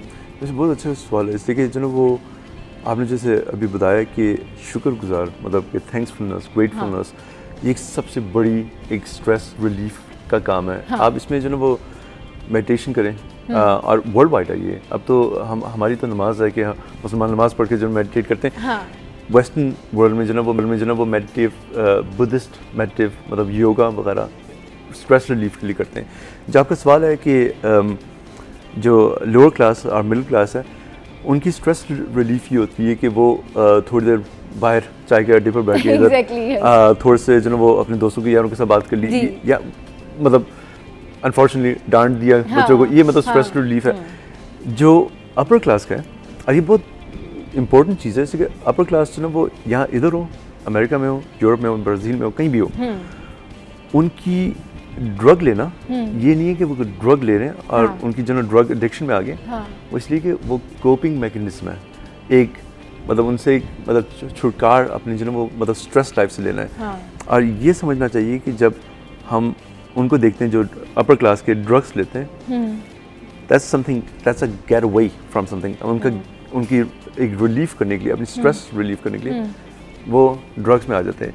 और उनकी जो स्ट्रेस है वो बढ़ती इसलिए कि उनकी जो ना वो कोई प्रॉस्पर नहीं है। आपको हर चीज़ मिल रही है, आपकी एक लाइफ बनी हुई है, और जो अपर क्लास के हैं उनकी फैमिली भी जो ना वो काफ़ी क्रैक्ट हुई होती है। इसके बाद जो ना वो हर वक्त ये कम्युनिकेशन इतना स्ट्रॉन्ग कम्युनिकेशन नहीं है, तो उनकी जो ब्रॉट अप हुई होती है, जो चाइल्डहुड ट्रॉमा जो उन बच्चों का होता है, वो इग्नोरेंस का ट्रॉमा, और वो अकेले रहने का एग्जैक्ट लोनलीनेस, मतलब नेग्लेक्शन, मतलब आपके जो ना वो मतलब इमोशनल कनेक्शन नहीं उनको, जिस टाइम पेरेंट्स चाहिए उस टाइम पेरेंट्स नहीं है उस चीज। और जो ज़्यादातर मेरे क्लाइंट्स मैंने देखे हैं जो अपर क्लास के मतलब चाइल्डहुड ट्रॉमा से जो अडल्ट हुए, उनके एक कॉमन है, उनका ये है कि उन्होंने कभी भी अपने पेरेंट्स के साथ कनेक्शन नहीं फील किया है, वो हमेशा करेक्टेड होते रहते हैं। तो पेरेंट्स जो ना उनको समझना चाहिए वर्ल्ड वाइड और with all the classes upper two lower class, कि बच्चों के साथ जितनी भी स्ट्रेस हो, बच्चों के साथ कनेक्ट होना और करेक्ट ना करना, कनेक्ट होना, वो नेक्स्ट जनरेशन ब्रेक होती है। सही, तो जो हमने स्ट्रेस में थे, वो अगली जनरेशन जो ना वो उससे बहुत बेहतर होती है, लोअर क्लास या अपर क्लास हो। सही, बिल्कुल सही कह रहे हैं कि आपका आपकी फैमिली के साथ कनेक्शन होना चाहिए, और इतना स्ट्रॉन्ग कनेक्शन होना चाहिए कि भाई अगर आपकी अम्मी आपको देख रही हैं आंखों से तो आपको पता लग जाए कि अब डांट पड़ेगी। तो ये वाला जो कनेक्शन होता है ना, कि जैसे अम्मी ने घूरा या अब्बू ने देखा तो उसका मतलब ये होता है कि भाई ना भी अब नहीं करना। तो ये कनेक्शन बनाने की आपको ज़रूरत है। अपनी फैमिली के साथ जितना ज़्यादा अटैच रहेंगे ना, उतना ज़्यादा आपकी प्रॉब्लम सॉल्व होगी और उतना ज़्यादा आप कम्युनिकेट कर सकेंगे, मतलब आप बता सकेंगे घर में, रैदर दैन कि आप बाहर जाएं अकेले बैठे हैं और आप कोई नेगेटिव चीज़ करें। आप अपनी फैमिली के साथ अटैच हों, ज़िंदगी की हर नेमत पर शुक्रगुजार हों, पैसा कमाएं, बहुत कमाएं, खूब कमाएं, और जो लग्जरी लेना चाहते हैं लें, लेकिन उसके साथ साथ अपनी फैमिली वैल्यूज़, जिसका हमने जिक्र किया था शुरू में, सब चीज़ों को पैसा ना बनाएं। पैसे की अहमियत ज़रूर जानें, लेकिन पैसा सब कुछ नहीं होता। बहुत शुक्रिया है ना, बहुत शुक्रिया सर, आप हमारे शो पर आए। चलिए जी, शो में यह वक्त एक ब्रेक का। ब्रेक के बाद जब वापस आएंगे तो फिर बात करेंगे क्लब फूड की। ये क्या है, क्यों होता है, और ठीक भी हो सकता है या नहीं हो सकता, ये जानेंगे इस ब्रेक के बाद। Welcome back. अच्छा जी, अब हम बात करेंगे क्लब फूड की। ये क्या है और ये बच्चों में क्यों होता है, क्या इसका इलाज मुमकिन है या नहीं है, इस पर बात करने के लिए हमारे साथ मौजूद हैं डॉक्टर रफ़त। अस्सलाम वालेकुम, वेलकम टू द शो। कैसे हैं आप, ठीक ठाक हैं? वालेकुम अस्सलाम, अल्हम्दुलिल्लाह बिल्कुल ठीक ठाक। अच्छा, ये बताएं कि ये क्या है और किस तरीके से ये बच्चों में होता है, और ज़ाहिर है इतना प्रोमिनेंट होता है कि पता तो चल ही जाता है, लेकिन इसका इलाज किस तरह होता है? सबा just briefly explaining, club foot basically एक ऐसी कंडीशन है जिसमें बच्चा एक या दोनों पाँव उसके अंदर की तरफ टेढ़े होते हैं। जैसे हमारे पाँव बिल्कुल स्ट्रेट हैं, तो बच्चे के जो पंजे हैं पाँव के, वो अंदर की तरफ टेढ़े हुए होते हैं। सही। इसके पीछे मल्टीपल रीजंस होती हैं। कई दफ़ा क्लब फुट जो है वो अकेली एक हिस्सा नहीं होता, एक बीमारी का हिस्सा होता है, कोई सिंड्रोम होता है, उसके साथ ही मुंसलिक होता है। समटाइम्स ये एक आइसोलेटेड बीमारी होती है, ये एक समझे फिजिकल डिफेक्ट है जो पेट के अंदर बच्चे की पोजीशन की वजह से पाँव टेढ़ा रह गया, तो जो मसल्स और टेंडन्स थे वो भी टेढ़े होके बन गए। ओके, ये बनावटी नुक्स है। हाँ, ठीक है। एंड सबसे इम्पॉर्टेंट चीज़ जो लोगों को समझ में आनी चाहिए वो ये कि ये परमानेंट डैमेज नहीं है, ये एक सिर्फ एक फिजिकल नुक्स है जो करेक्ट किया जा सकता है। इसका 100% इलाज है, और ये बात है कि हमें फ़ौरन एक्शन लेना होता है। As soon as the baby is born हमारी कोशिश होती है कि हम सबसे पहले इसको सर्जन के पास रेफ़र करें, क्योंकि क्लब फुट की जो रिपेयर है ना वो एक सर्जरी का काम नहीं है, उसके मल्टीपल स्टेप्स होते हैं। पहले वो बच्चे को जो है ना ब्रेसेस लगा के आहिस्ता आहिस्ता उसके जो पट्टे हैं, जो मसल्स हैं, लिगामेंट्स हैं, उसको ग्रेजुअली स्ट्रेट करना शुरू करते हैं। राइट। देन उसकी एक सर्जरी होती है जिसमें उसकी जो टेंडन्स हैं उसको थोड़ा वो एलोंगेट करते हैं। फिर उसके बाद बच्चों को ब्रेसेस पे डालते हैं। ब्रेसेस का फ़ायदा ये होता है कि वो पाँव की जो पोजीशन है उसको एक जगह पे रखता है, उस टेढ़ी चीज़ को सीधा करके एक जगह फिक्स कर देता है ताकि वो फिक्स्ड रहे। अब देखिए बच्चा दिन ब दिन बढ़ रहा है, उसका कद भी बढ़ रहा है, उसका जिस्म भी बढ़ रहा है। सो जो ब्रेसेस वो लगाते हैं उसका मकसद सारा ये कि ग्रोथ हो तो हमारे दिए हुए डायरेक्शन में हो, अंदरूनी तरफ ना हो, वरना पाँव अंदर को मुड़ गए तो वो चल नहीं सकेगा, फिर चल नहीं सकेगा। अच्छा रफ़त, बहुत सारे लोगों में जब ये बच्चे जब पैदा होते हैं और बहुत सारे लोग जब इनको देखते हैं तो बहुत सारे लोग इसके बारे में यही ख्याल करते हैं कि ये शायद ठीक नहीं होगा या ये नहीं हो सकता ठीक। आपने बताया कि सर्जरी से ये ठीक हो सकता है, तो कितने दिन का प्रोसेस होता है और कितने दिन में पेरेंट्स को आ जाना चाहिए जब वो ये नोटिस करें? अच्छा, किसी का फूट बच्चे का ऐसा होता है कि वो प्रॉपर प्रोमिनेंट पोजीशन पर समझ आ जाता है कि ये क्लब फूट है, लेकिन कुछ थोड़ा सा टेंट होते हैं और वो समझ नहीं आ रहा होता कि ये पाँव टेढ़ा है या नहीं है, और वो बहुत ज़्यादा टाइम लग जाता है बच्चों को ये जज करने में कि इसका पाँव नहीं है। exactly. तो उसमें क्या होता है कि वो फिर बाद में ज़्यादा कॉम्प्लिकेशन होती है, तो किस तरह चल पता नहीं पाते। जाहिर सी बात है, देखें एक तो है जो प्रॉपर क्लब फुट है, जहाँ हमें पता है कि अपनी उसके मसल्स और उसके जो बोन के जॉइंट्स हैं, मैं बिल्कुल सिंपल वर्ड्स यूज़ कर रही हूँ ताकि लोगों को समझ आए, वो जॉइंट नुक्स है, बनावटी नुक्स हो गया। लेकिन एक कंडीशन एक ऐसी होती है जिसमें सब कुछ ठीक है, बच्चे का पाँव बस टेढ़ा रह गया। पेट में you know may be in the last trimester, आखिरी के 1-2 महीनों में बच्चे की पोजीशन चेंज हो रही होती है ना माँ के पेट के अंदर। तो वो यूट्रस के अंदर किसी वक्त पोजीशन, एक बच्चा जो फुली फॉर्म हो चुका है, जिसके हाथ पैर उंगलियाँ सब बन चुकी हैं, लेकिन फॉर्म होने के बाद वो टेढ़ा हो गया, तो उसका पाँव कहीं ना कहीं अंदर थोड़ा टेढ़ा हो गया। अच्छा, यहाँ पे इस डिसाइड करना कि ये एक्चुअल क्लब फुट है या सिर्फ एक पोजीशन का इशू है, ये फिर हमारा काम आता है। सही, एक तो लोगों को यहीं पे एनकरेज करने वाली बात है कि भाई सर्जरी हो या डिलीवरी हो, खास तौर पे ऐसी जगह पे करवा लें जहाँ पे कोई डॉक्टर हो बच्चों का मौजूद, जो जब फर्स्ट चेकअप होता है तो उसमें ये चीज़ें भी देख ले ज़रा कि टांगों का कोई नुक्स तो नहीं है। फिर अगर कोई नुक्स नज़र आ रहा है तो उसी वक्त वो देख के अपनी एक्सपर्टीज़ के साथ थोड़ी वजाहत कर दे कि ये कोई सर्जिकल इशू है या ये दिस इज समथिंग जिसको आप सिर्फ मसाज कर करके सीधा भी कर सकते हैं। सीधा कर सकते हैं समटाइम्स सिर्फ मसाज कर करके सीधा होता है, लेकिन यू अंडरस्टैंड सबा, हम जिस एनवायरनमेंट में रहते हैं, people are full of myths. तो सबसे पहले चलिए जी, ये जो आपने मसाज की बात की है ना, ये रिफत से ब्रेक के बाद जानेंगे कि मसाज जो है, क्लब फुट का मसाज किस तरह किया जाता है और क्या वाकई फिर इससे जो है वो बिना सर्जरी के ये जो टेढ़ा पाँव है ये ठीक हो जाता है या नहीं। स्टे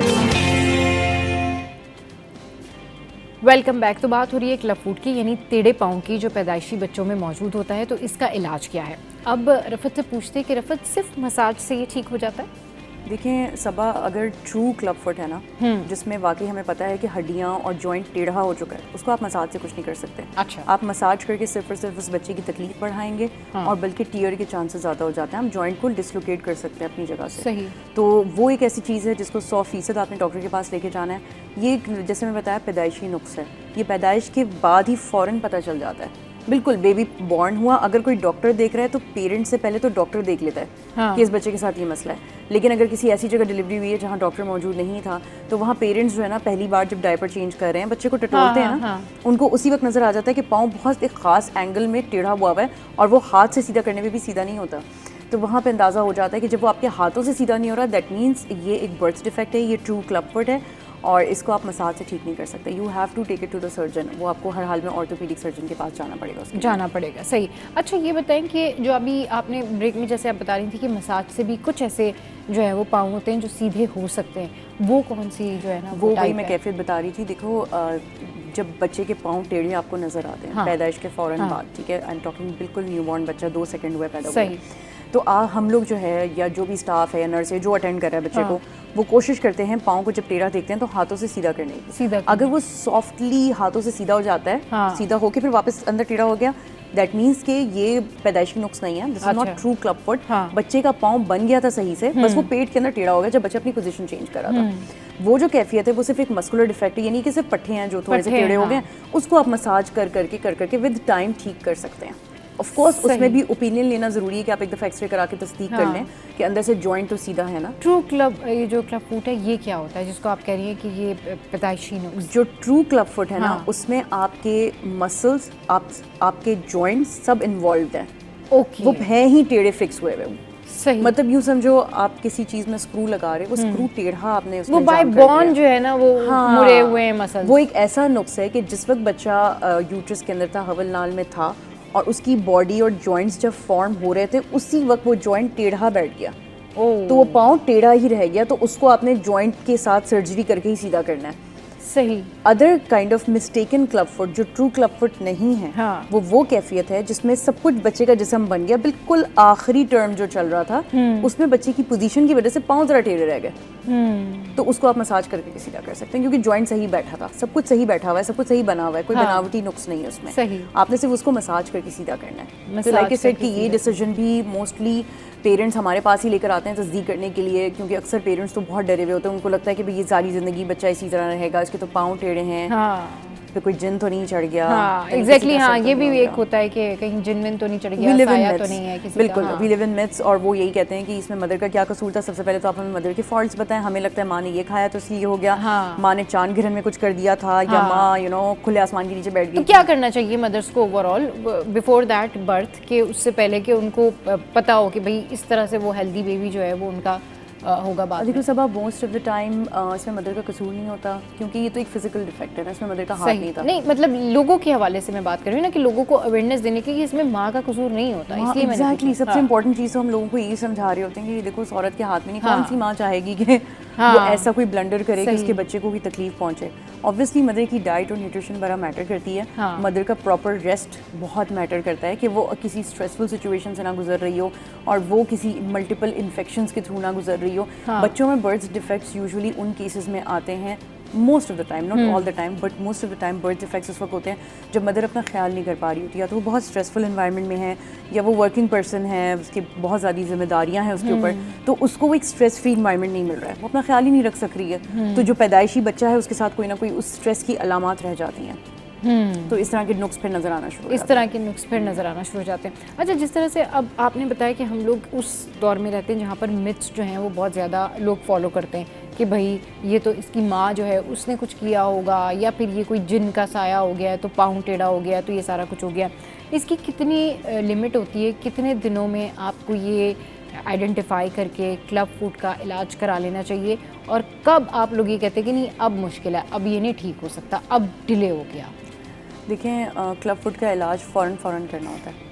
अच्छा। बिल्कुल, न्यू बॉर्न आया आपके पास, आपने नोटिस किया, आपने उसको एग्जामिन किया, आपने तस्दीक करवाई एक्सरे करवा कर, जब आपको यकीन आ गया कि this is a true club foot, तो फिर आपने उसी वक्त पेरेंट्स को बड़ी अच्छी तरह से समझाना होता है कि this is a treatable situation, जितनी जल्दी आप इलाज करवा लें तो आपका बच्चा ना, अभी फर्स्ट फ्यू मंथ्स में बच्चे ने चलना तो नहीं होता, चलना कब स्टार्ट करते हैं, 12 to 15 मंथ्स का मार्जिन है हमारे पास, मोस्ट केसेस बच्चे 18 महीने में भी चल लेते हैं। तो उस एज पे पहुंचने से पहले आप हमारी कोशिश होती है कि हम करेक्शन सर्जरी कर दें उसकी। सर्जरी के बाद भी it takes a few months, इतनी आसान नहीं है। आपने सर्जरी की, फिर आप उसको कास्ट पहना के रखते हैं, वो ब्रेसेस बच्चे के पाँव में कई महीनों तक रहते हैं, वो वीकली चेंज हो रहे होते हैं। उस ब्रेस का, जैसे मैंने बताया, सारा मकसद यही है कि आपने सर्जरी की, उसके बाद पाँव को जब आपने सीधा किया तो ब्रेस लगा के रखना है ताकि वो वापस उल्टा ना हो जाए। ओके। तो it has to be fixed in one place, ताकि बच्चे की ग्रोथ एक ही डायरेक्शन में, हड्डियाँ सीधी तरीके से ग्रो करें और पंजा बैठना शुरू हो जाए सही डायरेक्शन में।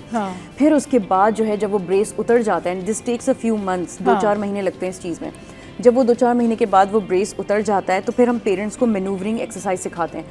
पहले तो वो फिजियोथेरेपिस्ट कर रहा होता है, फिर मदर सीख जाती है। जब वो मदर सीख जाती है तो हम उसको सिखाते हैं कि तुमने डेली बेसिस पे दिन में 2-3 दफ़ा ये एक्सरसाइज करनी है, जिसमें जॉइंट को अपनी जगह बिठाना है और बच्चे के पैर को बिठाना है, ताकि जब जाके 12-13 महीने पे वो पाँव ज़मीन पे रखना शुरू करे, सहारे से खड़े होना शुरू करे, तो उसके पाँव अब इस काबिल हों कि उसके वेट को बैलेंस कर सके, मुड़ ना जाए वापस। तो this is a long process. जितनी शुरू करेंगे वो डिफेक्ट आप जल्दी सही करेंगे, क्योंकि बच्चे ने अल्टीमेटली चलना शुरू करना है। चलने के लिए खड़ा होना ज़रूरी है। जब उसके पाँव खड़े होने के काबिल होंगे तो वो पहले खड़ा होगा, फिर वो उसको कॉन्फिडेंस आएगा कि वो चले और फिर दौड़े, राइट? तो स्टेप वाइज प्रोसेस है। जितना आप इस चीज़ को इस या उस वजह से डर, खौफ, मिथ्स बातें, इन चक्रों में आप डिले करेंगे, वो चीज़ उतना बैठती जाएगी, वो बच्चे की जो नरम हड्डियां हैं वो तो सख्त होती रहेंगी। यानी आपने उसको और परमानेंट कर दिया, सही। चलिए जी, बहुत शुक्रिया रफ़त हमारे शो पे आई, और आज का शो आपको कैसा लगा ये ज़रूर बताना है आपने हमारी सोशल साइट पर। हंसते रहिए, मुस्कुराते रहिए और देखना मत भूलिए। Keep watching serial 10।